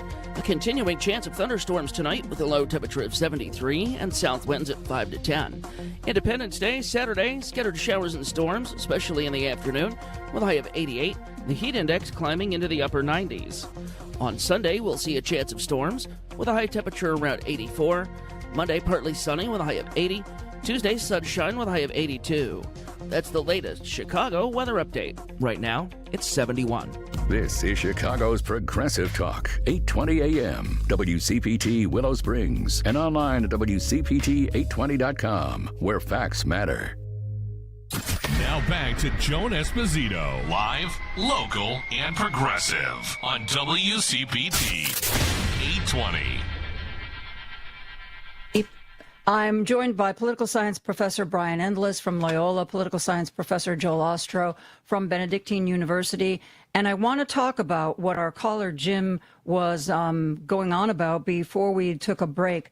The fact that, you know, there used to be opinion, there used to be fact, and now people don't understand the difference. I mean, I believe that there are people who listen to somebody like Sean Hannity, and they think that these aren't opinion, these aren't rants meant to entertain, as we discovered. That's how he feels about it in his texts that were revealed during the Dominion lawsuit. But people think that he's telling them the truth, that he's telling them what's real. When do you think that happened, that we lost that line? Reagan. That's Brian's answer to everything. Started with Reagan, at least. Yeah, I think it's later than that. Reagan, the concerted extreme right shift to misinformation coincided with the opportunity to parlay that to political advantage, and that was with the change in technology, right? And sort of as a civilization, we haven't figured out how to deal with the digital age when it comes to information, when it comes to fact versus fiction. And the biggest problem that I see politically, because my concern, as you know, is the future of democracy and the threats to it. Jefferson identified very early on that an informed citizenry is essential for democracy to work in the modern era. And for a long time, access to media was by professionals. And journalism, I don't have to tell you, Joan, journalism was a profession. You got trained in certain methods. You did the work. There were editors who served as gatekeepers. And while maybe the emphasis or tone and sources would be slightly different, whether it was ABC, CBS, NBC, or PBS, or whether it was the New York Times or the Chicago Tribune or the St. Louis Post-Dispatch, they were all reporting the same things. And they were all working with essentially the same facts. There would be differences in the editorial page and on the op-ed pages, but the information we got as an American citizenry was pretty consistent, and we could agree on facts. But now in this age where the barriers to entry are basically zero, anyone with a phone or a keyboard can post whatever they want or put on TikTok whatever they want. It makes, I'll pitch you, Brian, makes coming together very difficult because we can't even agree on what 2 + 2 is. Yeah. Right. I don't disagree, but I'll take it through history a little bit. When I say Reagan, it's kind of a joke, but it also started then. That's about the time where think tanks, mostly conservative think tanks, started feeding information into groups. So when we look at the moral majority that helped bring Reagan into office, that was not something that was a groundswell of Christians coming together. That was a purposeful campaign to feed information into a few very influential ministers and to create the anti-abortion movement that didn't exist at all before that point in time. And then you jump forward, I think 94 with Gingrich was important. And Haley Barbour, people don't often remember him. Chair of the Republican Party at the time, went on to be governor of Tennessee. Barbour said something on one of the Sunday morning talk shows I will never forget. There was a time where Clinton was running for office, and people were just saying things about him that had no basis in reality whatsoever. And Barbour got on and he was questioned about this, and he was just honest about it for some reason. He said, you know what, we're going to keep throwing spaghetti against the wall and see what sticks. And we're going to go with that. And that's going to be the story. And then you take it forward, George W. Bush, we were in the post-fact society or post-truth society. They were very open about it. And now everything with Trump, it's not that Trump created this, it's that we're at a current peak of where this is. But before this social media era, the reach was limited. It was much more difficult for them to get very far because there was still a mainstream media, and they all had editors who were trained the same way and held the same standards, right? And they were basically, if all you had to do is go back and watch All the President's Men and Ben Bradley's sending Woodward and Bernstein out to get a fourth independent verification of the information after having sent them for a third, right? Because the standard was 2. And that was the professional standard.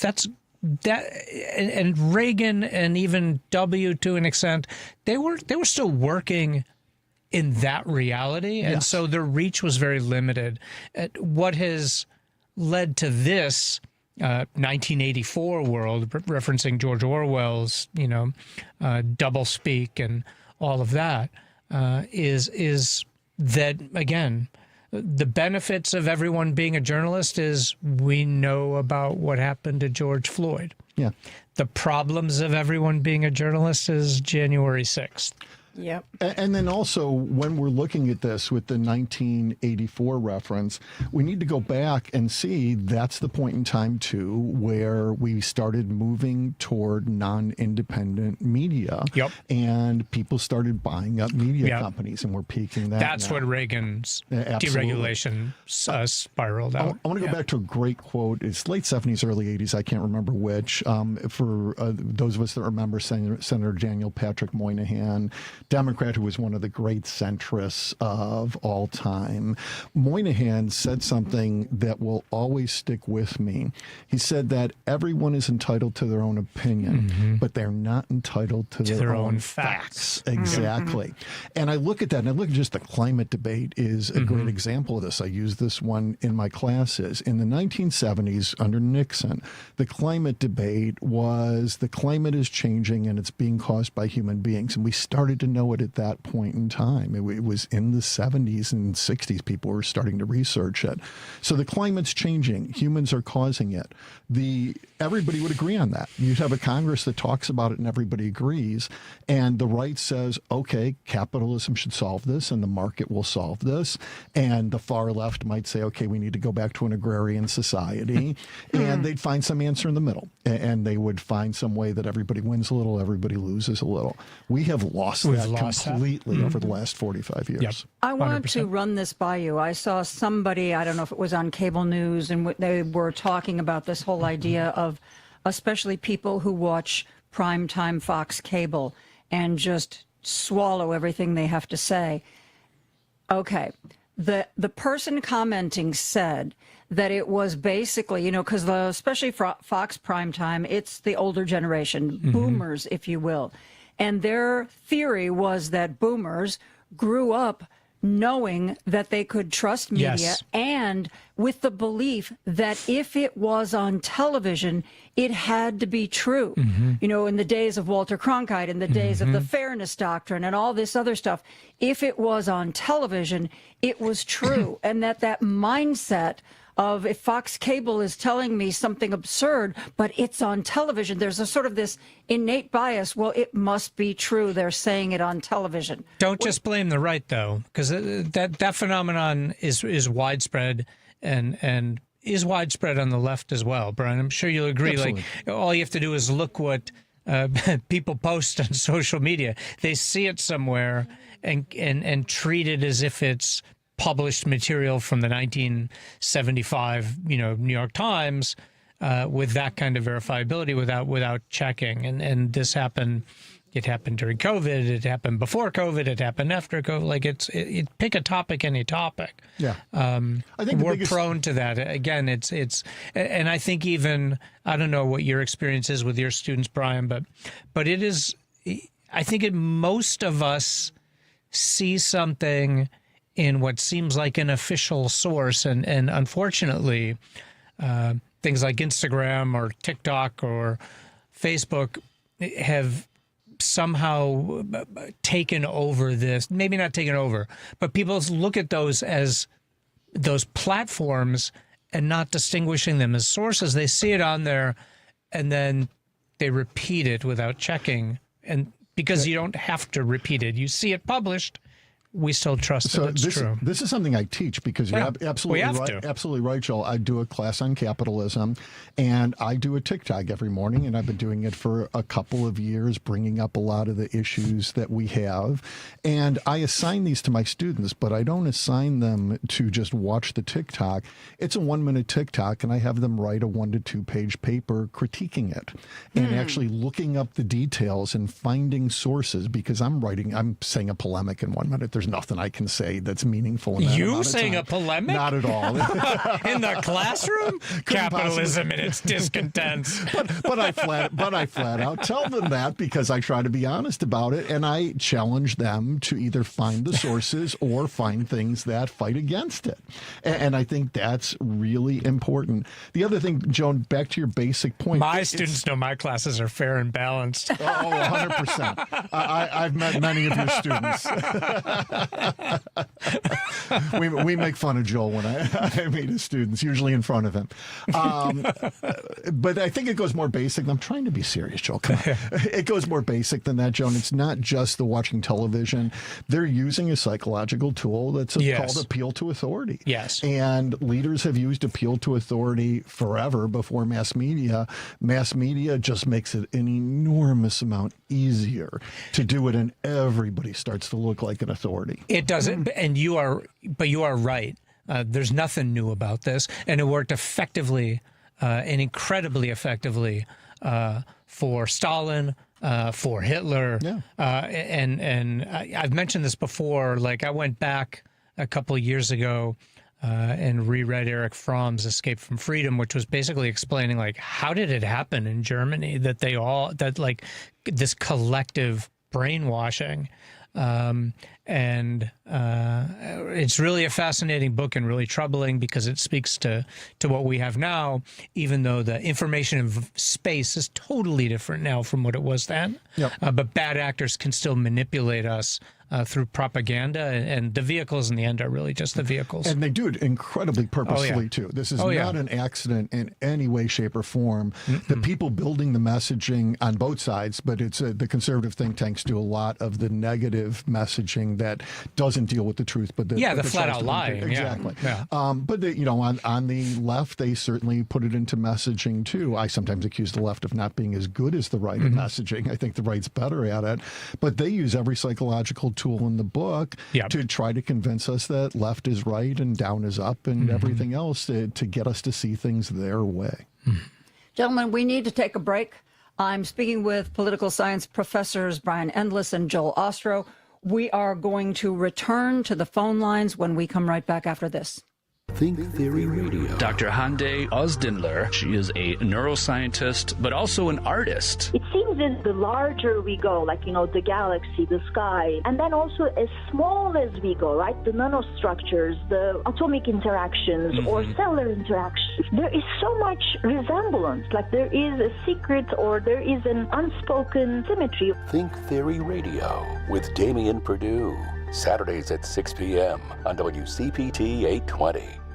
Hi, this is Tom Hartman. When retirees are asked about their biggest financial fears, the top concerns are running out of money and reducing their retirement lifestyle. What many seniors don't realize is that overpaying taxes can make those fears a reality. Most retirees focus on investment returns, but the hidden secret may be keeping more of what they earn after taxes. Brookfield Tax Planning can show you strategies many CPAs and financial advisors don't discuss, including reducing taxes on required minimum distributions, growing money safely with tax-advantaged income, and legally sheltering thousands through proactive 2026 tax planning. Remember, every dollar wasted on unnecessary taxes is a dollar you don't get to live on. 2026 tax planning needs to start right now. Don't wait until next tax season hoping your taxes will somehow be lower. Visit BrookfieldTaxPlanning.com or call 708-485-3439. That's Brookfield Tax Planning or call 708-485-3439. Hey Google, play WCPT. Streaming Chicago's progressive talk from TuneIn. Joan Esposito, live, local, and progressive. Every weekday afternoon from 2 to 5 p.m. on WCPT 820. Brian Endless, Joel Ostrow, and I are spending the whole day talking about the news and taking your calls.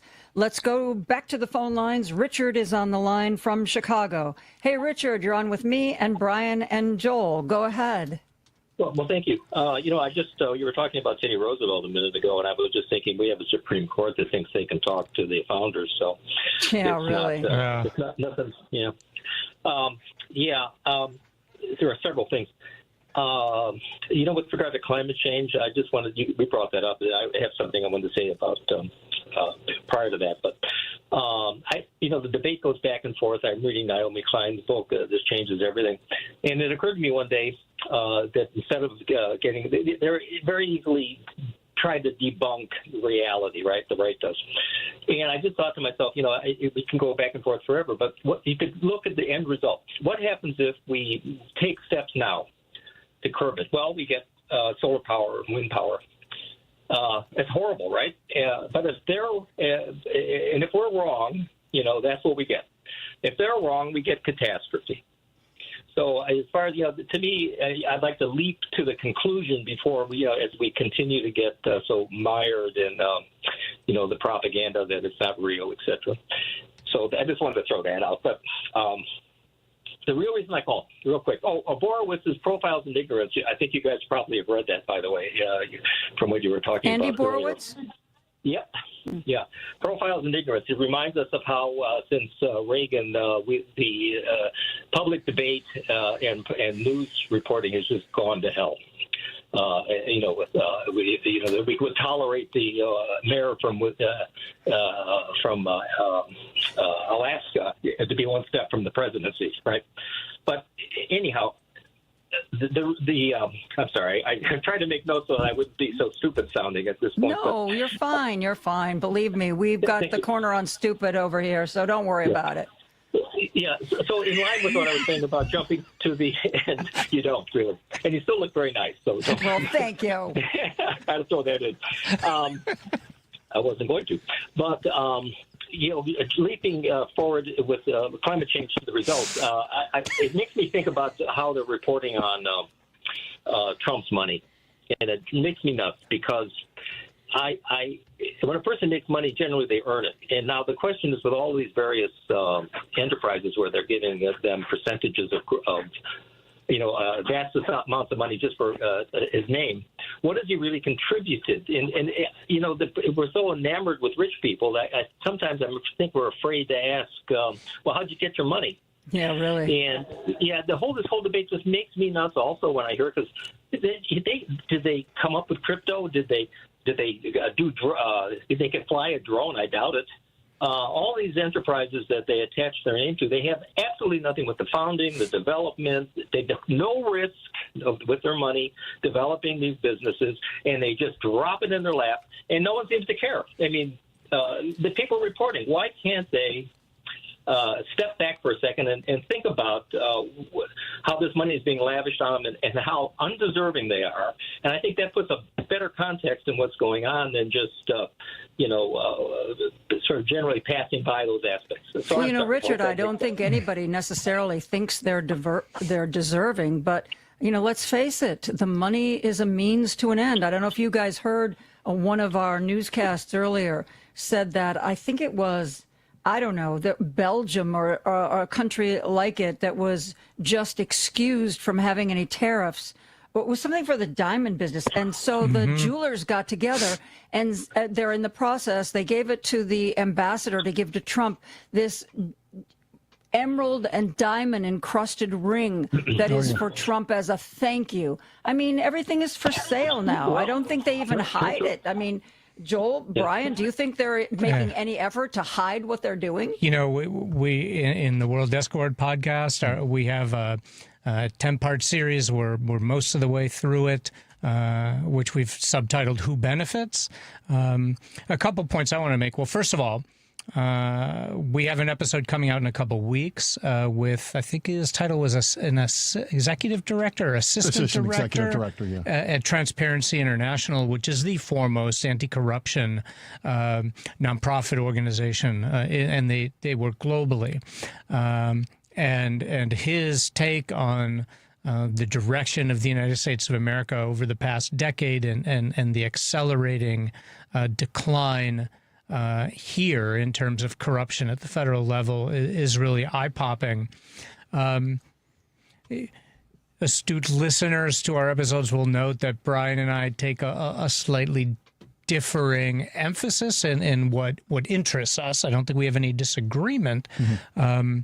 But one thing we do agree on is that the corruption is not limited to the Trump family and may not even be primarily profiting the Trump family, although it is astounding and unprecedented how much they are raking in. And we have episodes that look at various topics, whether economic sector or social sector topics, and trying to identify who in the family or in the inner circle in the cabinet has the financial interest. And just as one example, who are the quote-unquote peace negotiators in this regime? It's Steve Witkoff and Jared Kushner, neither of whom has any expertise or background in diplomacy or foreign policy or negotiation. One of whom has immense conflicts of interest. Both of them do. They're both real estate, in the real estate industry. And who do you think is going to benefit from rebuilding, whether it's in Gaza or Iran or Russia or Ukraine. Is that a trick question? It's not going to be Brian Endless. Hopefully I'll get a piece of it. Yeah. If you've been investing with the Kushner Group, might have been a good idea. Yeah, and don't you think it's interesting that Jared is supposed to be helping to negotiate this peace deal when Jared is financially tied to United Arab Emirates, to Qatar, to Saudi Arabia. Absolutely. Yeah. No, it's incredible. And we take it, the Trump administration, so Donald Trump made $2.2 billion last year, just came out this week. Well, he and his family. He and his family, that's correct. What we don't see, and we've talked about this on the podcast, is since Trump got elected to office, since he took office, the top 50 families in the country have made collectively over $2 trillion. Right. It is incredible, and they are controlling the policies of our country. They're the people behind it. Peter Thiel funding, J.D. Vance. He's the only reason J.D. Vance exists as far as we know about him. And Peter Thiel, by the way, has fled to Argentina because he's worried about the political direction of the United States of America. Well, get your thumb on the he hasn't fled yet. blackout button. He hasn't fled yet, but he did move his family there, which says something too. But it is incredible how much corruption is there. Yeah. And the biggest issue we have now is, again, it's not just Trump. It's built up to that point. But this starts with the plan that's in Project 2025. Correct. Which is if you take over the Congress and the Senate and the courts, all the president and the executive have to do is start doing things, anything they want to. It doesn't matter if it's legal or not. And at some point, somebody will challenge them, and maybe the courts will overturn it a few years down the road. But the purpose of this all is to make profits for people. If there's nothing else to it. The other side of it is, and the caller was getting into this a little bit, thank you, we're looking at the difference between money and power. There are estimates. I've done a lot of this with the Come Together Project. Your first $30 million, which sounds like an insane amount of money, that is wealth you'll use for your family. That's generational wealth. Maybe up to $100 million. People still think about that as money because there are still things you can conceivably spend that on. Once you get over $100 million, it's not money anymore. And once you get into the billions, it is now power. And that is how rich people think about it, and how most of us don't realize that when we talk about them accumulating money, they are accumulating power, the ability to influence other people, the ability to do whatever they want to do. And that's incredibly significant. And, as a fellow political scientist, right, it goes back to someone that we've never met, one of the first luminary American political scientists, Richard Fenno, right? His whole message, politics is a study of whom, right? Who benefits, who's doing what to whom, who's getting what from whom. There's still not enough general attention to it's starting to turn maybe with this last report, but it's still focused on the Trumps and not on the broader corruption and control of our society, right? Whether it's media or anything else. And that's the idea, is to distract from it. So a lot of what Trump's doing doesn't have any purpose other than distraction from the real things that are going on, and we're not supposed to look behind the curtain. That is an enormous amount of what's going on here. Yeah, remember, Joan, I said, the Epstein files are the distraction. People need to be looking at this. Yeah. Guys, I want to try to squeeze in one more call before we have to break for news. Heidi has been on the line. She is calling from Beverly. Hey, Heidi, thank you so much for the call today. You're on with me and Brian and Joel. What would you like to talk about today? Okay, well, hi. First-time caller, long-time listener. Thanks, Heidi. I just wanted to you're welcome. I just wanted to mention that you were talking about air conditioning. Earlier, where you said that it only goes 20 degrees cooler than the outside temperature. When we had that last heat wave back a million years ago, and I hope air conditioning's better now, but that's what I was told. I hope so too. Yeah, well, I just had one installed yesterday, so and then my power went out today, so oh my God. Yeah, it just came back on. It came back on about a half hour ago, so that's good. Anyway, so the thing about air conditioning is that it is not meant to cool things off. It is meant to lower the humidity. Correct. Yep. Yeah. So even if it's only 20 degrees cooler, it still seems cooler than that because it's drier. Correct. And I can attest to that because it made quite a difference in my house yesterday after I had it installed. You're talking to someone who's got a 300-gallon saltwater aquarium system in his home that evaporates 7 gallons of water a day. Oh my so God. the air condition definitely, is necessary to dehumidify. I used to think it's great in the winter. Yeah, Never get a shock when I touch the light switch. I used to think Joel was I smart. was going to say that's like your humidifier in the winter. Wow. I didn't know that. Yeah. Heidi, thank you for that little bit of science. Yeah. I will add that. Go ahead. Yeah. Okay. Also, I texted yesterday about Megan Mullally and Ice Boy. Yes. I don't know if you got that or not. Yeah. Yeah. Because I was getting the air conditioner installed, I had to turn the radio off, and so I could talk to the people that were here. You said that she had a great voice. Oh yeah, she was. Yeah, she did several shows at the Drury Lane Water Tower. And by the way, I started there with the bicentennial year, 1976. Wow. It was just when it first opened, and it was in July. I'm not sure it was the beginning of July. I know that because it was around my birthday, and my birthday is the 5th. So I'm not sure exactly when I started there, but it was that week. And that was also the year I graduated from high school, too. So. Oh, my goodness, you're a baby. Yeah. Well, Heidi, thanks so much for the call. Yeah. And Joel and Brian. Go ahead. We were so sick of the bicentennial by that time because there was so much hype, starting like 2-3 years before that. And so they try to make us, for our gowns, they try to make us wear red, white, and blue gowns. And we're like, no way. Well, thank you, Heidi. I am so glad you are a first-time caller, and I hope you will make it a habit. We are going to take a break for news. We will all be back with more of our callers right after this. WCPT replay. We have our good friend Tom Hartman on the line. There's going to be a point when Trump exercises the powers of government. Barack Obama described the Constitution as a negative Bill of Rights. What the Constitution does is it constrains our government from attacking us, essentially. But the power of government is awesome. I mean, it's frightening. It's the only government has the power to literally come to your home and grab you and put you in a cage for the rest of your life, or even kill you.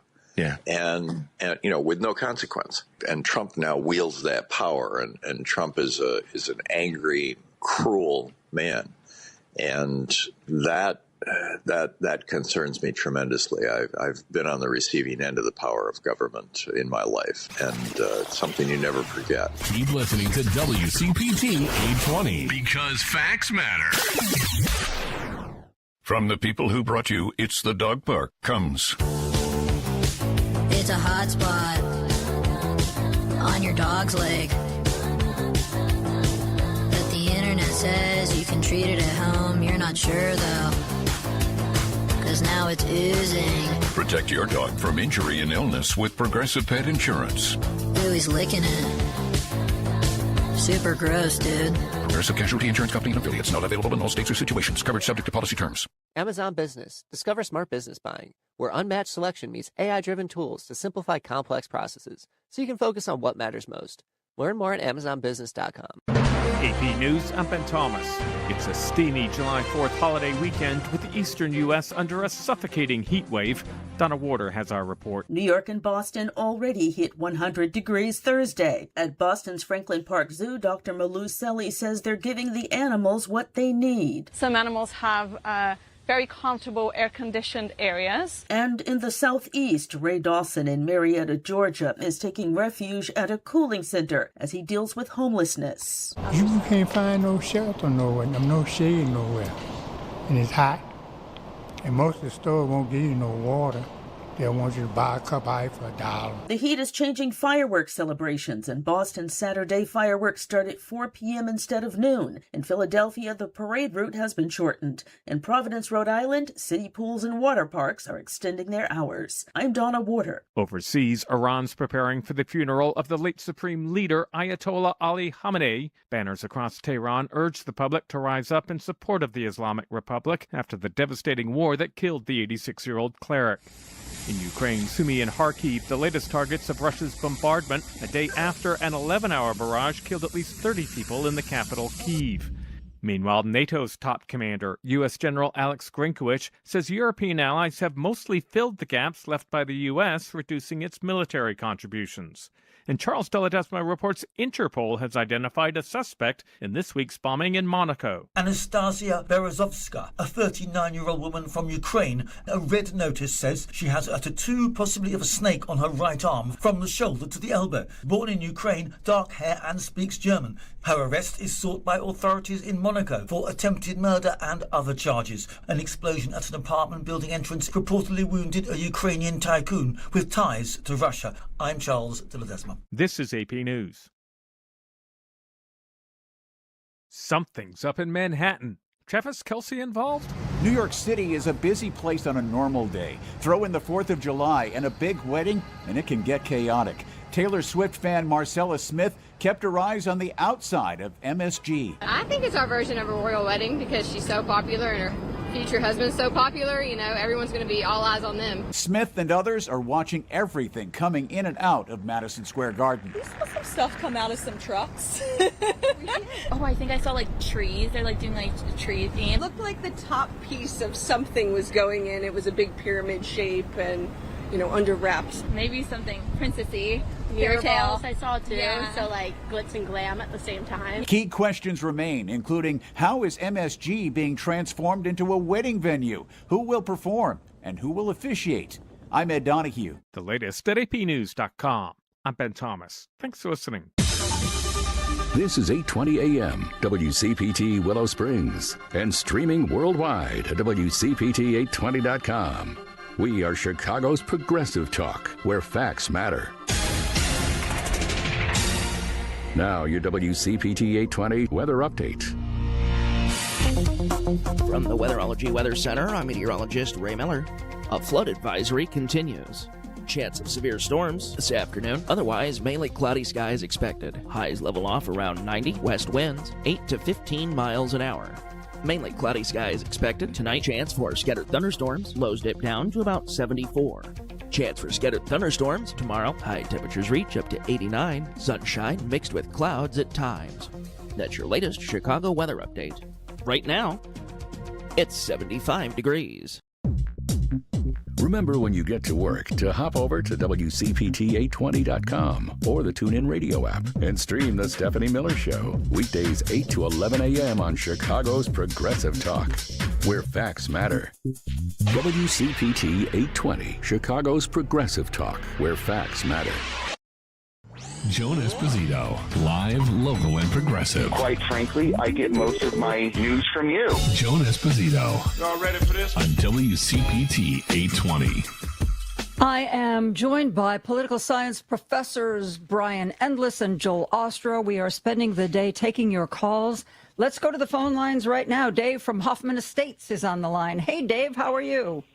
Hey, Joan. Hey, professors. As like what the last caller mentioned about 1976, and I got to thinking the difference between 76 versus today. The incoming president and the outgoing president actually liked each other, and and in fact, Ford and Carter had made a deal to read at each other's funeral. And of course, obviously, Ford couldn't do it for Carter. His grandson or his son did. Read, but they had made a deal like that. They got to be really good friends, Yep. Most of the presidents like each other. Most of the presidents, living presidents, like each other. I wondered if Trump didn't come to the Obama opening because he didn't want to come, but apparently he was not invited. No, he was not invited. No, he doesn't get invited to those things. No. Although this is a Donald Trump thing. I don't think this is a presidency going down. Everybody in New York who knew him hated Donald Trump. Yeah. He was a socialite who everybody avoided. So except for Epstein. Right. Well, Epstein may or may not have spent Epstein might have held his nose when he was with Trump. Who knows? Well, but apparently everybody does. He's just not a likable guy. No, he isn't. Though I've been reading Regime Change, the Maggie Haberman, Jonathan Swan book, and apparently when Trump was elected the second time, Joe Biden invited him. They have their little, tea or coffee at the White House. And Maggie Haberman and Jonathan Swan report that Trump was very, very flattering to Biden, very flattering. And, what's happened with Hunter is terrible. And if you ever need any help, just reach out to me. And, it's terrible what the Democratic Party did to you. And he said, Joe, I think if you'd have stayed in the race, you could have beat me. And they say, Haberman and Swan say, it's possible that those nice comments were meant to elicit some negativity from Biden about how poorly he was treated by his party, but he did not do that. And to the point where apparently Donald Trump also called the family up and wished them a happy Thanksgiving or something. It said that Biden's aides were kind of like talking to him like, dude, this guy isn't for real. That he's got an angle or he's playing you. And Joe Biden was didn't want to hear it until Joe Biden saw who Trump was nominating for positions of power and realized that his son Hunter Biden and other people in his administration were greatly at risk. And that's when apparently he decided to issue the pardons. And also he felt very betrayed by the fact that Trump had been so nice to him and so complimentary and so offering of support and help. Dude, please, politicians are supposed to be wiser than that, more cynical than that. I thought that was fascinating. Yeah, I think Biden missed the memo from Trump's first administration because the people who were there talked about him. We know the man is that Trump is completely transactional. He goes from one person to the next and doesn't care what he said before. And we know that he wants to be in good with people who are in power. He wants people in power to like him. He doesn't care who they are. So same thing with Mondami in New York. He was nice to him when he came in, even though the two of them have absolutely nothing in common whatsoever. Yeah. Thank you, Dave. Thank you for the call. Let's go to Claire, who's on the line from Chicago. Hey, Claire, you're on with me and Brian and Joel. Go ahead. Hi. Good afternoon. Do you know who Professor Alan Lichtman is? Yeah. I know the name. Of course. And, yeah, he has a he is a historian, taught at Boston University. I think he still does. Anyway, he has a YouTube channel, and he was talking about James Carville and warns that he's got this idea to create he's proposed a schism, division, a split within the Democratic Party against the progressive social democrats who were selected by the voters, that they should leave the party. And he says that such a split would ensure that right-wing Republicans continue to hold power for the foreseeable future with the likely loss of our democracy. He says making sure that Trump and his cronies don't destroy democracy is the only thing we should be concerned about, the most important and only thing right now. And this idea for a schism he seems more upset about having progressive Democrats within the Democratic Party than Trump's fascism. So, I follow James Carville on social media, and I must say, I haven't seen any posts recently, and so I haven't heard that. But I think, and you guys can tell me what you think. I think that the people who are panicking and being so hyperbolic about the election of a few Democratic socialists, I think they need to take a chill pill. First of all, people in different districts are different, and they want different kinds of representatives. One. Two, when there was a lot of conservative Democrats, like people who were anti-abortion, people like me were told we're a big tent and vote blue no matter who. And, it's okay that we have Democrats that are wildly conservative and out of step with people. Now, all of a sudden, we get people who want, to make sure that poor people have enough food. And that's supposed to be a bridge too far. I'm sorry. I don't like it. I don't buy it. I got 3 points. I'll be really quick on all three of them. Number one, I think you'll agree with this, Brian. Those centrist Democrats have largely profited from big pharma and big oil and all of the rest, and the deregulation and consolidation, and so they feel threatened by any kind of change to that part of the system. So that's number one. Number two, you're right that people in different districts have different views, and it's kind of hypocritical from those people who talked about Big Tent. But number three, and this is probably where we may disagree, but I think if you're focused on the midterm elections, and I've been saying this for like a year now, I just don't see those as saving us. And we are long past the need for a general strike and sustained protests by the American people against the collapse of our democracy, which really goes all the way to the Supreme Court, which is no longer a defender of the Constitution. It's hostile to the Constitution. I'm going to agree, and half agree on these, Joel. The first two I'm not even going to talk about. You're both absolutely, all three of you are absolutely right about it. In terms of where we are now, there's a couple of things happening. First, I don't think we can overstate how important it is that different districts do have different sensibilities. And if you're in a very conservative district, you're not going to have people who call themselves, Democratic, social democrats win. They won't get it there, and they shouldn't get it there, and that's fine. Maybe that'll change over time. I think the election's still important. Joel and I do disagree on this one. I do think that there can be a lot of pushback, and you can get some of the checks and balances back if the Democrats take either house. I am not a Democrat. But that's the problem with the if. Right. Well, and they do have to take either one. It looks more likely in the House than the Senate. It does look possible. They're not going to be allowed to. Well, yes. Now that's why we need the protests now, or the elections won't matter. It's too late to wait till November. The Mike Johnson question is important. Does Mike Johnson actually seat people? And that's the one that is hanging out there. That's the point where we lose democracy. That's the point where we get past the Constitution. I think it would have been the same thing if the Supreme Court would have come in and blocked late mail-in voting and counting ballots. In a lot of those states where you're counting on flip seats, MAGA controls the election commissions. Yes. Those votes aren't going to be counted. And without mass uprising to protect that, it's not even going to get to Mike Johnson, is my point. That's why I say the elections, like that process, that institution has been eroded to such an extent already that we need mass protests to even have a hope of bringing them back. While I love the idea of mass protest and completely support it, while Joel is around 100% thinks that the elections are gone, I think we're on the path to it, and we have to be incredibly vigilant, and mass protests would absolutely I think help the midterms are going to be challenged. I think Donald Trump, who's at this point somewhat of a cornered animal, I think he is going to try to do anything he thinks he can get away with.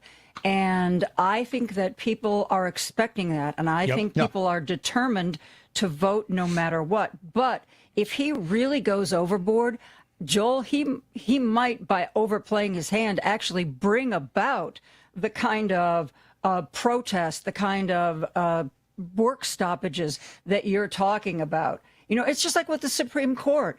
They are so out of touch with the vast majority of Americans. I don't think they realize that they are planting the seeds of their own destruction, because when Democrats finally retake power, one of the first things on the agenda is going to be expanding the Supreme Court, putting in term limits, maybe limiting the number, the quality or the types of cases the Supreme Court can hear. There is going to be a reckoning, and I don't understand why they think they can keep acting as outrageously as they have been acting against the will of the people, and that somehow they're just going to get away with it for the next 20 years. I'm going to challenge. Oh, go ahead. Go ahead, real quick. I'm going to challenge you a little bit on that, Joan, because we know that at least in the case of Thomas and Alito, they go on a whole lot of junkets with a whole lot of rich people. And I'm not going to go out and say they've been bought, but other people have certainly said I'll go out and say it. They've been bought. and there are others that, the same thing's happening. They're making rulings for the ruling class as opposed to for the people. They're making rulings for those who put their bosses, put the people who appointed them into office. Well, and how did they get to the point where those people put them into office. Your friends at Heritage Foundation and Project 2025 are the ones that put them at the top of the list. Yeah, exactly. They're not Brian's friends. Sorry about that. Well, people are saying, we've got to get to a break. People are saying Alito might resign even before the midterms. Who cares? Just in case there's a Democratic Senate because he wants Trump to replace him. I think that they've gotten too soft. There's too good a grift, and they're too egotistical to retire early. We're going to take a break. I'm going to leave that hanging in the air. We'll be right back after this. Tom Hartman. Autocrats generally, particularly those autocrats who have narcissistic personality disorder and are sociopaths, as is, in my opinion, Trump, typically do not tolerate high-profile people around them. They want to be the star of the show, and that's certainly been the history of Donald Trump. The only people that he will tolerate around him are people who, when he says, kiss my ass, they fall to their knees. The Tom Hartman Radio Program, weekdays 11 a.m. to 2 p.m. on WCPT 820, where facts matter. The world's biggest soccer tournament has arrived, and you can trade the entire tournament on Kalshi. Trade every match from the opening rounds all the way to the final. Last week, Argentina was trading at 15% to win it all, meaning a $100 trade could pay out $637 if they win soccer's biggest prize. Want to know what they're trading at today? Check Kalshi. For a limited time, download the Kalshi app and use code PITCH to get a $10 credit when you trade $10. That's promo code PITCH. Kalshi. Trade on anything. 18 plus only. Must be present in state where it's legal to trade. Event contract trading involves risk and may not be suitable for all investors. Prizes, values, and available markets may differ from those mentioned. $10 free credit with no expiration. Restrictions and eligibility requirements apply. For more information, see Kalshi.com/regulatory. This is WCPT 820, where facts matter. Hey, it's Joan Esposito, and I want to tell you about 120 Life. 120 Life is a drink made with ingredients that help support healthy blood pressure. My mom had high blood pressure for much of her adult life, and for many of us, it runs in the family. 120 Life is a great-tasting fruit and vegetable drink designed to improve your blood pressure. Put it to the test for a couple of weeks. Check your blood pressure. See if it works for you. Some people reported results in as little as 2 weeks. And I've been enjoying 120 Life because I love a fruit drink that isn't sugary sweet. To try it, go online to 120life.com. That's 120life.com. If your high blood pressure doesn't come down in 2 weeks, you can get a full refund. And you can get a 20% discount. Use the code JOAN, Joan, for 20% off your order. These statements have not been approved by the Food and Drug Administration. This product is not intended to diagnose, treat, cure, or prevent any disease. Don't turn that dial. Joan Esposito, live, local, and progressive, returns right now. A fair balance where the facts come out. On WCPT 820. It is... I had to look at the calendar. It is July 3rd, a day when many people... Lady B's wearing a flag right now. Good for her. It's the day many people have off for the 4th of July weekend, but political science professors Brian Endless and Joel Ostrow are doing workmanlike efforts to keep us on the radio and keep the conversation interesting and helping me to respond to a lot of our callers. Lady B, let's go back to the phone lines. Our good friend Carl from Kankakee is on the line. Hello, Carl. How are you today? I'm just a Yankee Doodle dandy. Oh, good for you. Hey, some people still send Joan flowers. Yeah, that hasn't happened in a long time. I just bring her vodka. Yeah, but that has happened. That's what Joan wants these days. And by the way, guys, I want you to know that, we had all these callers that said, everybody used to like me back in the 80s when I was hot. Well, I got a text from Raymond McKenzie, and he said that he still has a crush on me. So there, I haven't completely lost it. Go ahead, Carl. I'm sorry I interrupted you. Yeah, a man with rose-colored glasses. No. Really? He just can't see. I was looking at the heat and our big celebration, 250 tomorrow. Behold the wrath of Mother Nature. Mm-hmm. Yes, couldn't be a better time for thunderstorms. You're going to celebrate 250 years of devastating me. Here's what you get back. Mm-hmm. Yep. It does seem like it's a little karma. I don't know. Maybe I'm crazy. I'm signing up for it. Shout out to everybody that called in, by the way, and always do. And to the West Coast folks, haven't heard them today, but Professors, when I hear that you're going to be hosting or on the show, I can tune in with confidence. Well, thank you, sir.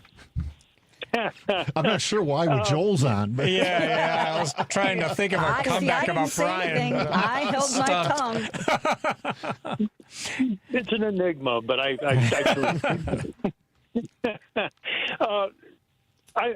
yesterday I called in Focus 50 years ago, compare and contrast the bicentennial 4th of July celebration with now. I was 23 years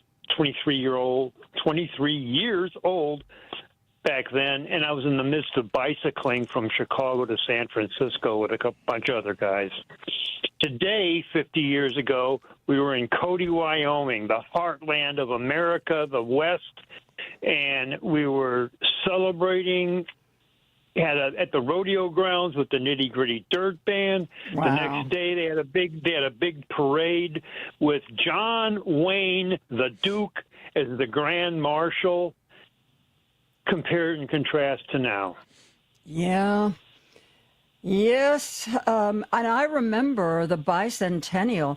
And, you know, you guys can correct me if you think I'm wrong, but the bicentennial seemed to be focused on a celebration of immigrants. Oh, yeah. Remember 100%. Yeah, the Statue of Liberty had just gotten cleaned or refurbished, and you know, it was a big, you know, we are a country of immigrants, yay us. Absolutely. Whew, what a difference. Yeah. This morning, It's a sad difference. This morning, I was thinking about today and 50 years ago, and popped in my head a soundtrack. Cue Paul Simon and Garfunkel, all gone to look for America. Yeah. People were out searching for the goodness that was evidently that was there. They found it. They searched. They found it. And in the immediate aftermath of Watergate and Vietnam. Yeah. No, unfortunately, it's all too easy to see the things we should be criticizing now. Yeah. Do you think, guys, because, you know, we have a tendency to think that the bad things that are happening now are just so incredibly bad. And yet I'm sure back, if somebody would have talked to us back then in the 70s or 80s, we would have had a ton of things that we thought were wrong and that we were complaining about. So I think there's always been a little bit of that. But it does, correct me if I'm wrong, it does seem different now. It does seem so much more massive now. The difference now to me is just the grotesque inequality. The economic inequality, the fact that 400 people control something like 60% of our national wealth. We've never had anything like this before in this country, and the impact is really visible in every corner of society and on every topic in every way. And you go back to the 70s, I completely agree on inequality. That's what I've been focusing on the past 15, 20 years. You go back to the 70s, we had absolute issues with race. We had issues with women's rights. We had issues with some other minorities. And yet the average family was able to afford a house, at least the average white family, that we should be clear on that, was able to afford a house on one salary and one blue-collar salary. And since the 1980s, that's deteriorated to the point that right now we're looking at 70% of the American population is living unaffordably. They're below the level of affordability in the country. And the others are just barely above it until you get to 90 percentile. And I mean, you and I, we all three of us, we remember the 70s. And I remember being in the 70s, and there was, on some level, a sense of I don't know, cynicism or apathy or disaffection. But at the same time, the reality was that women's rights were ascendant. Roe v. Wade had just been passed, and access to employment and education, like the exclusive all-male clubs or universities, were going co-ed. Civil rights were ascendant. It's not that we didn't have problems, but the civil rights movement had yielded real results. Reverend Jackson was running for president for the first time in 76, I think it was. I think it was 80. Okay. But the youth movement, the hippie movement had really brought the end of Vietnam through those mass protests.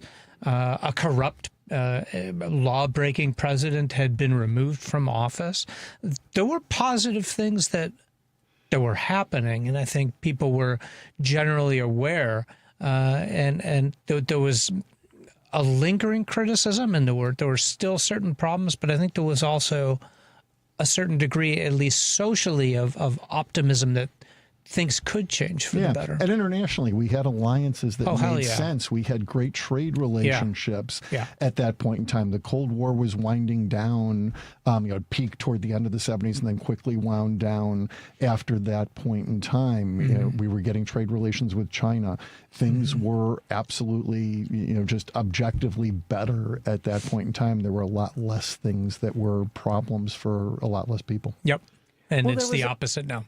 There was a time when, families used to believe that their children would do better than them, whether that was more education, a better job.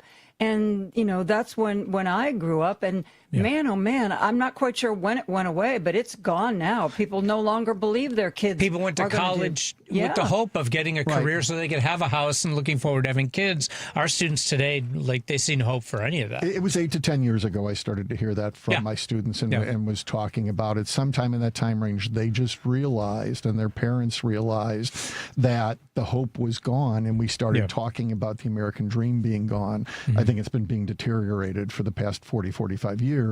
But we're at a point that, it's not there anymore for the vast majority of Americans. We are going to take another break. Brian Endless, Joel Ostrow, and I will be right back after this. Out Chicago. I'm saying it again. Equal rights for others does not mean less rights for you. It does not. People are insecure. It's horrible. But if you could hear my voice and you voted for this, just think about how does gay marriage affect your life? It does not make any sense. It does not make any sense. Catch Out Chicago every Sunday, 11 to 1 on WCPT 820. Hey, Clerk Elise, you got a guy who can fix my lamp. I do. At the Township of Lyons Repair Cafe, neighbors help neighbors repair all sorts of things from lamps to vacuums. Little acts of mutual support that make a big difference. Hey, Clerk Elise, you got a guy who can notarize documents? The Township of Lyons has lots of notaries on staff ready to help. Hey, Clerk Elise, you got a guy? At the Township of Lyons, we are your guys. Whatever you need, we work to bring more resources right to you. Check out the Township of Lyons online, Lyons with a Y, lyonstownshipil.gov. You're listening to WCPT 820. Here's the latest Chicago weather update. From the Weatherology Weather Center, I'm meteorologist Ray Miller. A flood advisory continues. Chance of severe storms this afternoon. Otherwise, mainly cloudy skies expected. Highs level off around 90. West winds 8 to 15 miles an hour. Mainly cloudy skies expected. Tonight, chance for scattered thunderstorms. Lows dip down to about 74. Chance for scattered thunderstorms tomorrow. High temperatures reach up to 89. Sunshine mixed with clouds at times. That's your latest Chicago weather update. Right now, it's 75 degrees. This is Chicago's Progressive Talk, 820 AM, WCPT Willow Springs, and online at WCPT820.com, where facts matter. Joan Esposito, live, local, and progressive on WCPT 820. I am joined by political science professor Brian Endless from Loyola, political science professor Joel Ostrow from Benedictine University. And I want to go back to something you guys were saying right before the break. How we were having this sort of golden era where there were gay rights, women were being given, power to own their own credit card and were seen as viable, corporate candidates for jobs. And, then it sort of, at some point, culminated. We elected a black president. Do you think we went too far, too fast?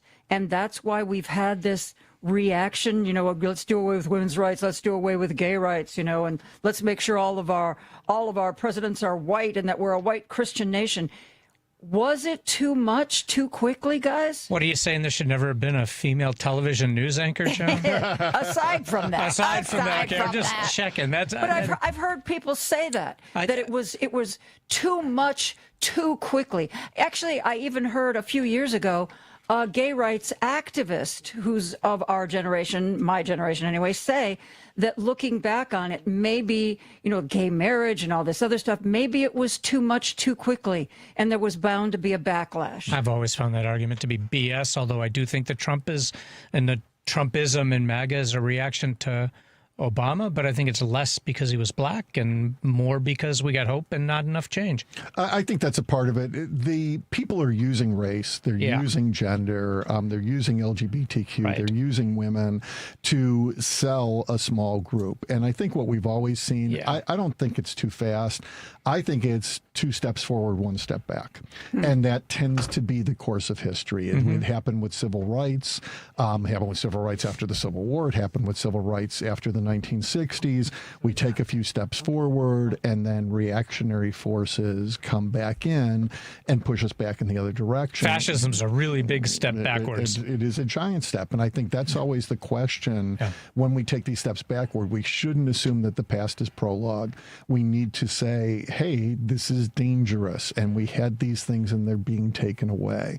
So, one of the great examples is questions of abortion. The first time women's rights have really gone backwards. And that's an amazingly important thing on the right to choice. And it's state by state now, but that's still a huge, huge issue for an enormous number of Americans. So we need to continue fighting to move it forward. And I do think, though, one of the things you see, and we're seeing it right now, when you get those reactionary forces pushing back, people realize they can't be as comfortable as they were. And they start coming out of their comfort zones. And we do get closer to Joel's mass protests that he wants. And obviously, I would like to, from what we've been talking about. But those things get into people's heads that, hey, maybe I can't be as complacent as I was here. I talk to Rick Smith a lot. He does a radio show, and he comes from a very blue-collar world. He was a truck driver for much of his life, and still it talks to people like that all the time.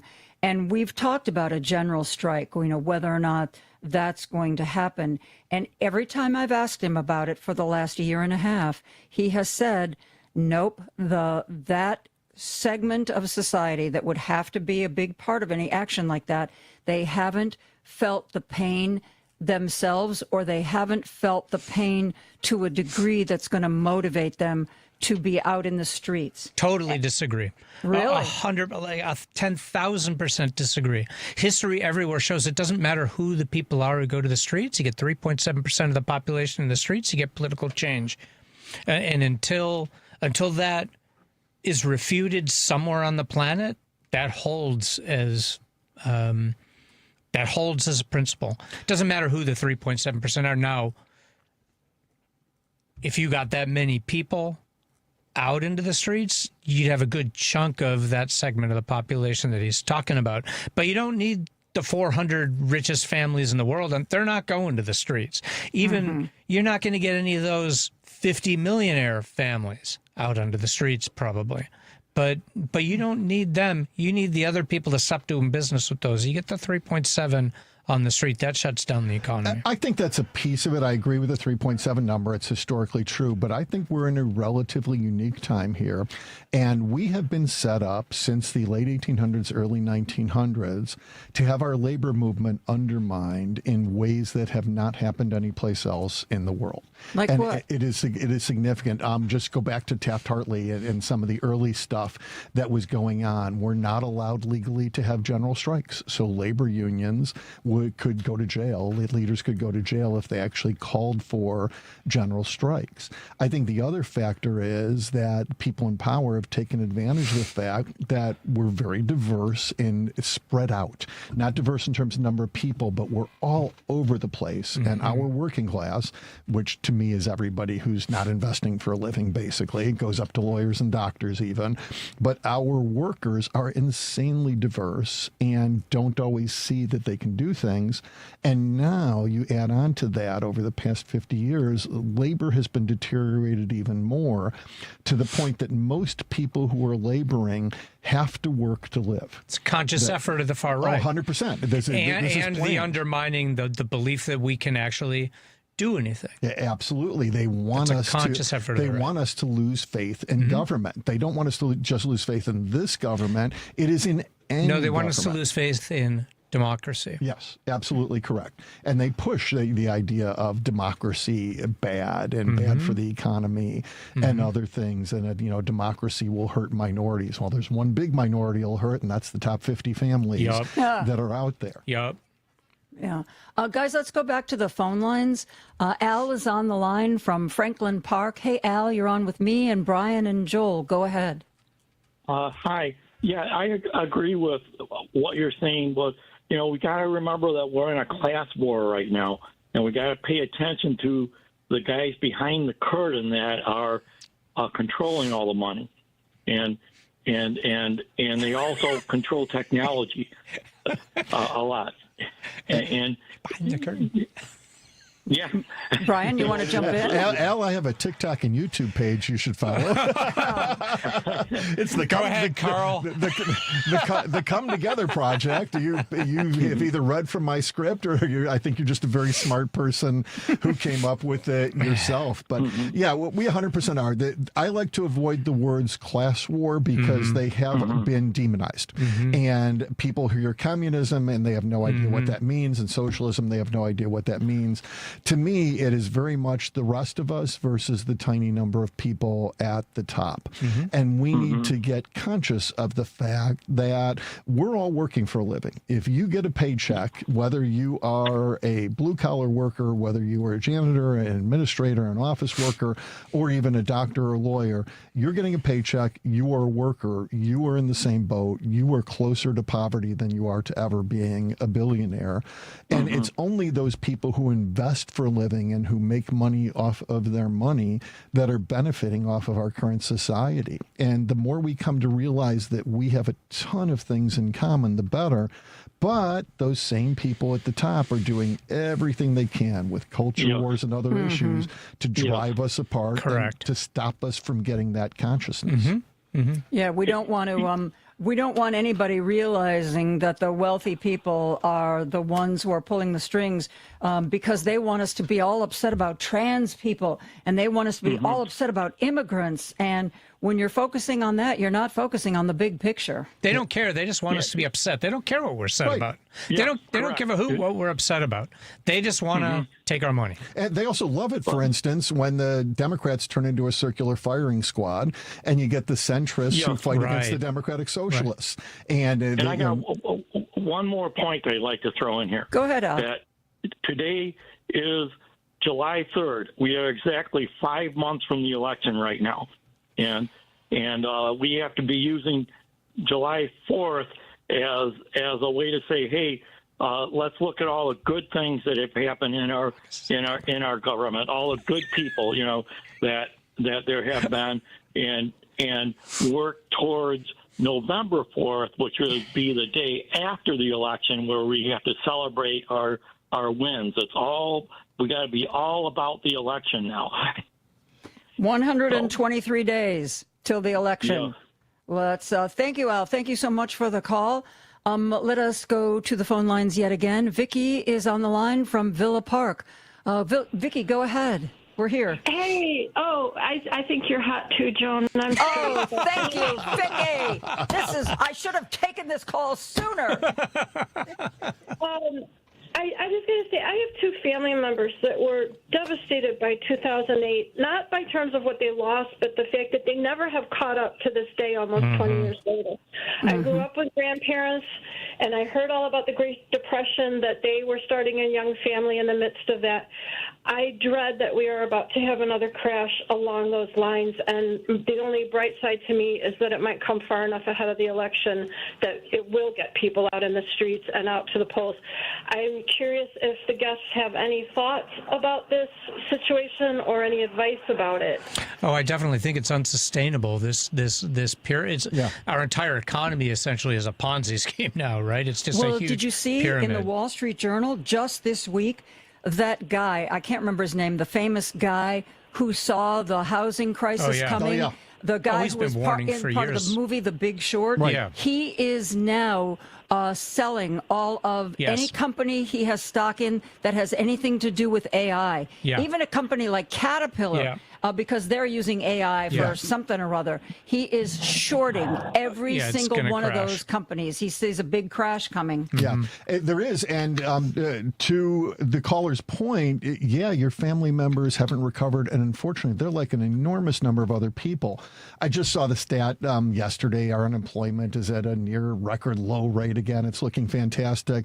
That is a complete BS statistic. Correct. It has nothing to do with the reality that human beings in America are facing. Right. We are underemployed. And since 2008, those people who were hurt, almost none of them have recovered to the point that they were. They're getting lesser jobs. They lost their houses, which were the only investments they have. They have no retirement savings, even worse than they did beforehand.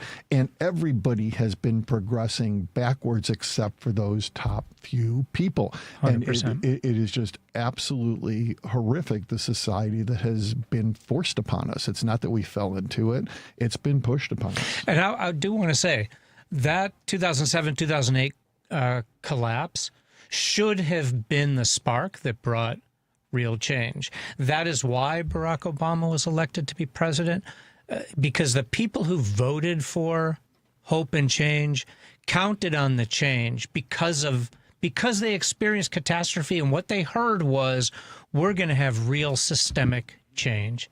And we didn't get any of that. Right. Well, and this is the messy part of democracy, and we study it in developing countries, but it's true in the United States, too. When you win an election on hope and change, you have to bring hope and change. Yes. And when you don't... Especially when you have a supermajority in our Congress and our system. When you don't, 4 or 8 years Veto-proof. later, you have a problem. I mean, my first problem with Barack Obama was that when he passed his health care plan, he didn't take on the insurance companies. Well, and he didn't do it in 3 months. He let Congress, dilly-dally over the details. Absolutely. And squandered his opportunity. And Goldman Sachs still exists. I always circle around back to that. That Goldman Sachs should not exist anymore. And you look at the only place in the world that stopped that was Iceland. Iceland stepped in and prosecuted a lot of bankers and put a lot of bankers in prison after that. That's the kind of system that we need, but we have been set up that people didn't even think about that. People were so busy being hurt that they didn't know where to go, and the information is controlled by the people who were making money and who were going to make more money afterwards. And it's a gigantic cycle. And this is really the thing that we've got to break out of. To the last caller, we've got to get that consciousness, which means, though, finding ways to get good information to people. Well, I think that what you just pointed out is indicative of this mindset that has been around for a while now, that somehow you will never hold anybody who's rich or powerful to account. They can find the best lawyers. They've got the teams of lawyers. They can obfuscate. They can play fast and loose with tax laws. I think that there wasn't more of a call to put somebody in jail because of this feeling that, there's who are you going to be? That class is untouchable.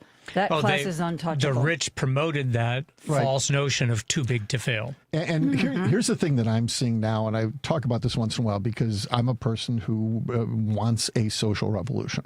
I want to see change in our society and our culture to get rid of those types of beliefs. My fear is we're going to have a violent revolution, which I think would be absolutely awful. But when you take people down and you push them down long enough, you get violence. You get Luigi in Manhattan, and that's probably just the first of many cases. To me, to some extent, this is a question, do those people at the top want the French Revolution, or do they want to do some of the things that will ease the pressure and that will stop that, the boiling pot that's about to explode? I've got one recommendation I put out there, and of course, nobody listens to me. All they would have to, thank you, Joe. We all know that. All they would have to do is universal health care. And if they promoted universal health care and put it out there, I think the pressure valve would be released. Most of us would still be just as bad off, but we wouldn't notice it as much. And I really think that's the simple answer that somebody might get to eventually. But if they don't get to it, it's going to get very messy. But Brian's right in the sense that... I'm sorry, hang on just one second. Joel just said Brian's right. Joel, would you like to say that again? The comma comes later. In the sense that we need major constitutional change. Even your dog agrees, Joan. Be quiet. We need major constitutional change that only comes with some sort of revolution, social revolution, because the system as we have it, like it doesn't work anymore. And the primary change we need is changes to our...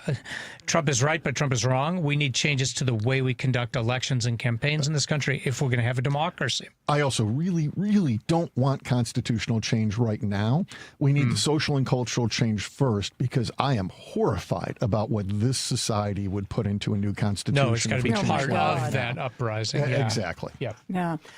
We are going to take a break. Lady B, why don't you, since we're in the last few minutes, why don't you close the phone lines? And when we come back, you kind of touched on something that an issue I wanted to raise. Why is it that we don't seem to learn from history? I mean, maybe it's one thing to look back at the French Revolution and say, we're not learning that lesson, but we've forgotten the lessons learned in World War II, and that was not that long ago. I want to tackle that question with Brian Endless and Joel Ostrow when we come right back after this. This is WCPT telling you that you can shop blue. With the Trump administration making over $1 trillion in cuts to Medicaid and the ACA, let's take a look at some health insurance companies that support the Democratic Party. CVS Health. CVS Health donated $938,000 to local action committees, sitting in the middle at a 50-50 split on parties they donate to. But with donations from senior leaders and other employees, 64% of their donations went to Democrats. Walgreens donated $316,000 to local action committees in 2024. But it's also a 50-50 split with their political donations. But with their senior leaders and other employees, 70% of Walgreens donations went to Democrats. Blue Cross Blue Shield. In 2024, Blue Cross Blue Shield donated $5 million in political gifts. It was a 50-50 split between both parties, but with senior leaders and other employees' donations, 64% of those donations went to Democrats. This has been WCPT telling you that you can shop blue. Shop the Sherwin-Williams 4th of July sale and get 30% off paints and stains June 26th through July 6th. Whether you're refreshing your interior or exterior, we've got the colors to bring your vision to life. And with delivery, getting everything to your door is easier than ever. Shop online to have it delivered or visit your neighborhood Sherwin-Williams store. Retail sales only. Some exclusions apply. See store for details. Delivery available on qualifying orders. You're listening to WCPT 820 because facts matter. If you are interested in buying a new home or maybe refinancing the one you've got, you need to call Team Hochberg, your trusted local lender. They now have nearly 800 5-star Google reviews. Here's one from Mary. David is fantastic. He's always ready to help, whether buying, selling, refinancing, or helping with finances. He's patient, even with complicated issues, and he goes the extra mile when others wouldn't. I can't recommend him enough. You won't regret calling David for any of your mortgage issues. I'm recommending him to my daughter and anyone needing a mortgage. So, Mary called for help. She needed to consolidate her debt. She was so thankful for David's guidance that she posted a 5-star review. If you want that same outstanding service that Mary got, call Team Hochberg now, 855-563-2843, or go online, 56david.com. Team Hochberg has helped me and thousands of our listeners, but they can't help if you don't call 855-563-2843 or go online, 56david.com. ACM Equal Housing Lender, NMLS 643-114. Now back to Joan Esposito, live, local, and progressive on WCPT 820. Before we went to break, I told Brian Endless and Joel Ostrow that I wanted to have them weigh in on why it seems that we don't learn from history, not just far ago history, but current history. I mean, who we are was at the end of World War II doesn't seem to be who we are now. We seem to have forgotten the importance of those lessons and those values. And I'm going to tell you both right now. We are coming up against the end of the show, so we got about 4 minutes here. Not that I'm saying that you're verbose, but I'm just pointing out that we have about 4 minutes left. So you get the first minute. Okay. Too many people take Brian's class and not enough take my classes. Okay. How's that for an answer? Okay. I think now it's what we've been talking about. There's a conscious movement on the far right to confuse us, to manipulate information for private gain of a very small percentage of people who control an enormous percentage of our lives, not just our economy. So I think that's a big part of it. I think it actually is a little bit simpler than that, and it's been around a long time. History is controlled by those in power. Well, that's kind of what I said. You just put it differently. Yeah, I just said it more academically than you did. History is controlled by those in power. You look at our education system. Our education system is purposeful. You look at the attempts to undermine higher education. Why do people in higher education get more liberal? Because they get more information. And as Stephen Colbert told us, reality has a well-known liberal bias when you look at it. And it was a joke, but he was absolutely right. The people in power want us to have the information that supports their perspective, that supports the directions they want to take us, that supports their power and supports their money.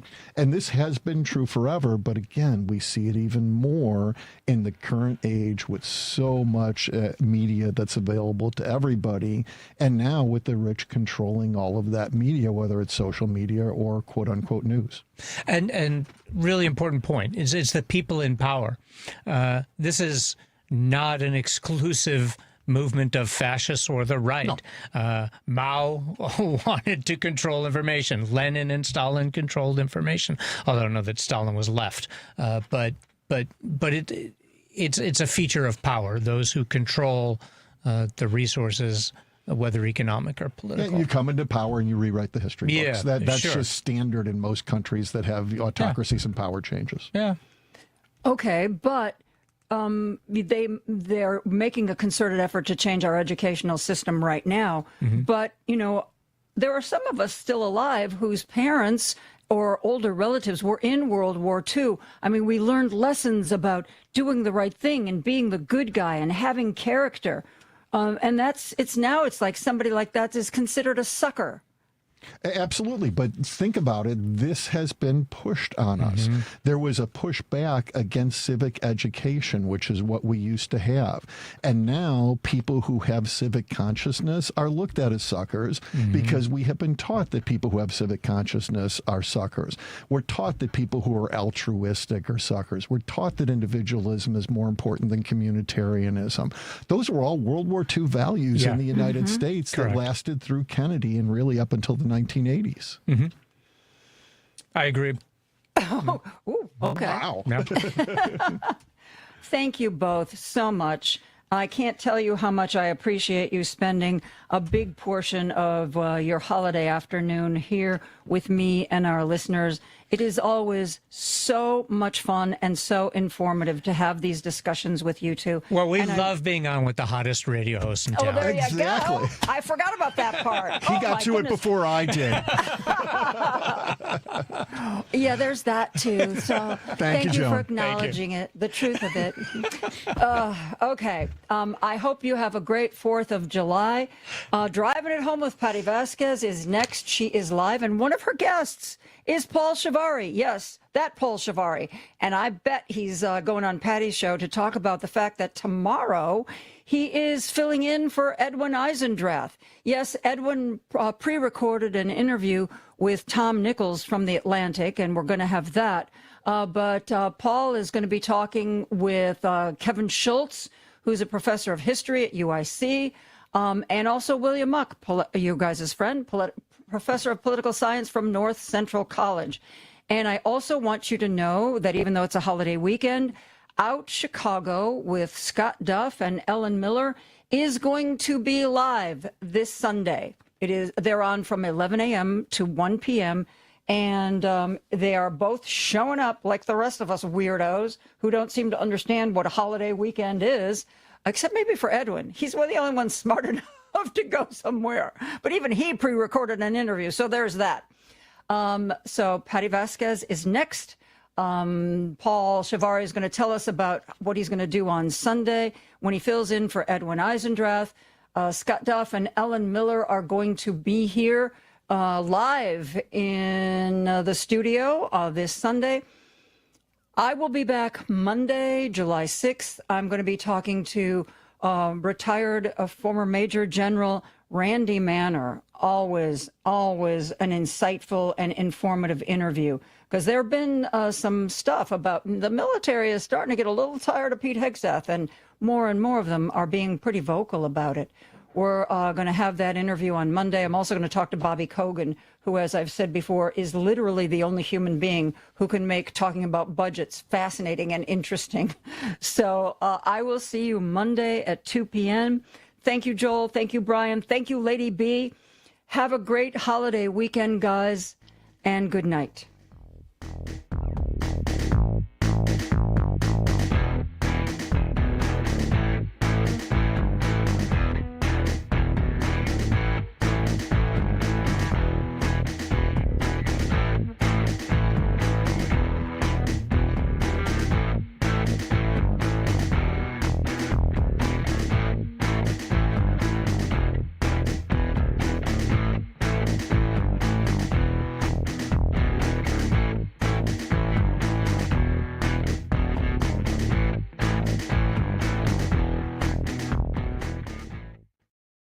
The world's biggest soccer tournament has arrived, and you can trade the entire tournament on Kalshi. Trade every match from the opening rounds all the way to the final. Last week, Argentina was trading at 15% to win it all, meaning a $100 trade could pay out $637 if they win soccer's biggest prize. Want to know what they're trading at today? Check Kalshi. For a limited time, download the Kalshi app and use code PITCH to get a $10 credit when you trade $10. That's promo code PITCH. Kalshi. Trade on anything. 18 plus only. Must be present in state where it's legal to trade. If that contract trading involves risk, it may not be suitable for all investors. Prices, values, and available markets may differ from those mentioned. $10 free credit with no expiration. Restrictions and eligibility requirements apply. For more information, see Kalshi.com/regulatory.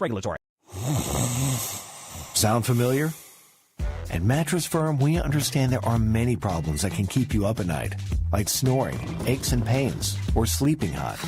Our sleep experts have the unrivaled know-how to match you with a mattress that can help. And right now, save $500 on Tempur-Breeze mattresses, plus get a $300 instant gift. For the great sleep you deserve, visit Mattress Firm. We make sleep easy. Restrictions apply. See store or website for details. Straight Talk Wireless presents Pickup Truck Wisdom. Trust is earned. That's why I've stuck with Straight Talk. Same price since 2009 on Verizon's 5G network. Cause shoot, anyone can make a promise. Keeping it for years, that means something. Now plans starting at $25 a month with 4 lines. Find us at straighttalk.com and Walmart. Straight Talk Wireless. Straightforward. Always. Same price claim applies only to the base monthly price of our $45 plan from October 2009 to present. Amazon Business. With smart business buying, innovative AI tools optimize your purchasing experience, paired with delivery options built for business. Learn more at amazonbusiness.com. AP News, I'm Ben Thomas. This July 4th marks the 250th anniversary of American independence, but it'll also be remembered for the extreme heat that's hit much of the eastern half of the country. Ed Donahue has a report. In Washington, D.C., afternoon events at the Great American State Fair were canceled. These people tried to get into the National Mall. You do, unfortunately, have to go around. So why is that? Just go around. Because of the heat, yes. We are having a lot of heat-related illnesses. People are just dropping. Sean Monica Edlin was at the fair. Paramedics had to come in and took out 15 different people because they collapsed under the heat. So they're not shutting things down to be controlling. They shut them down for safety. People, go get yourself hydrated.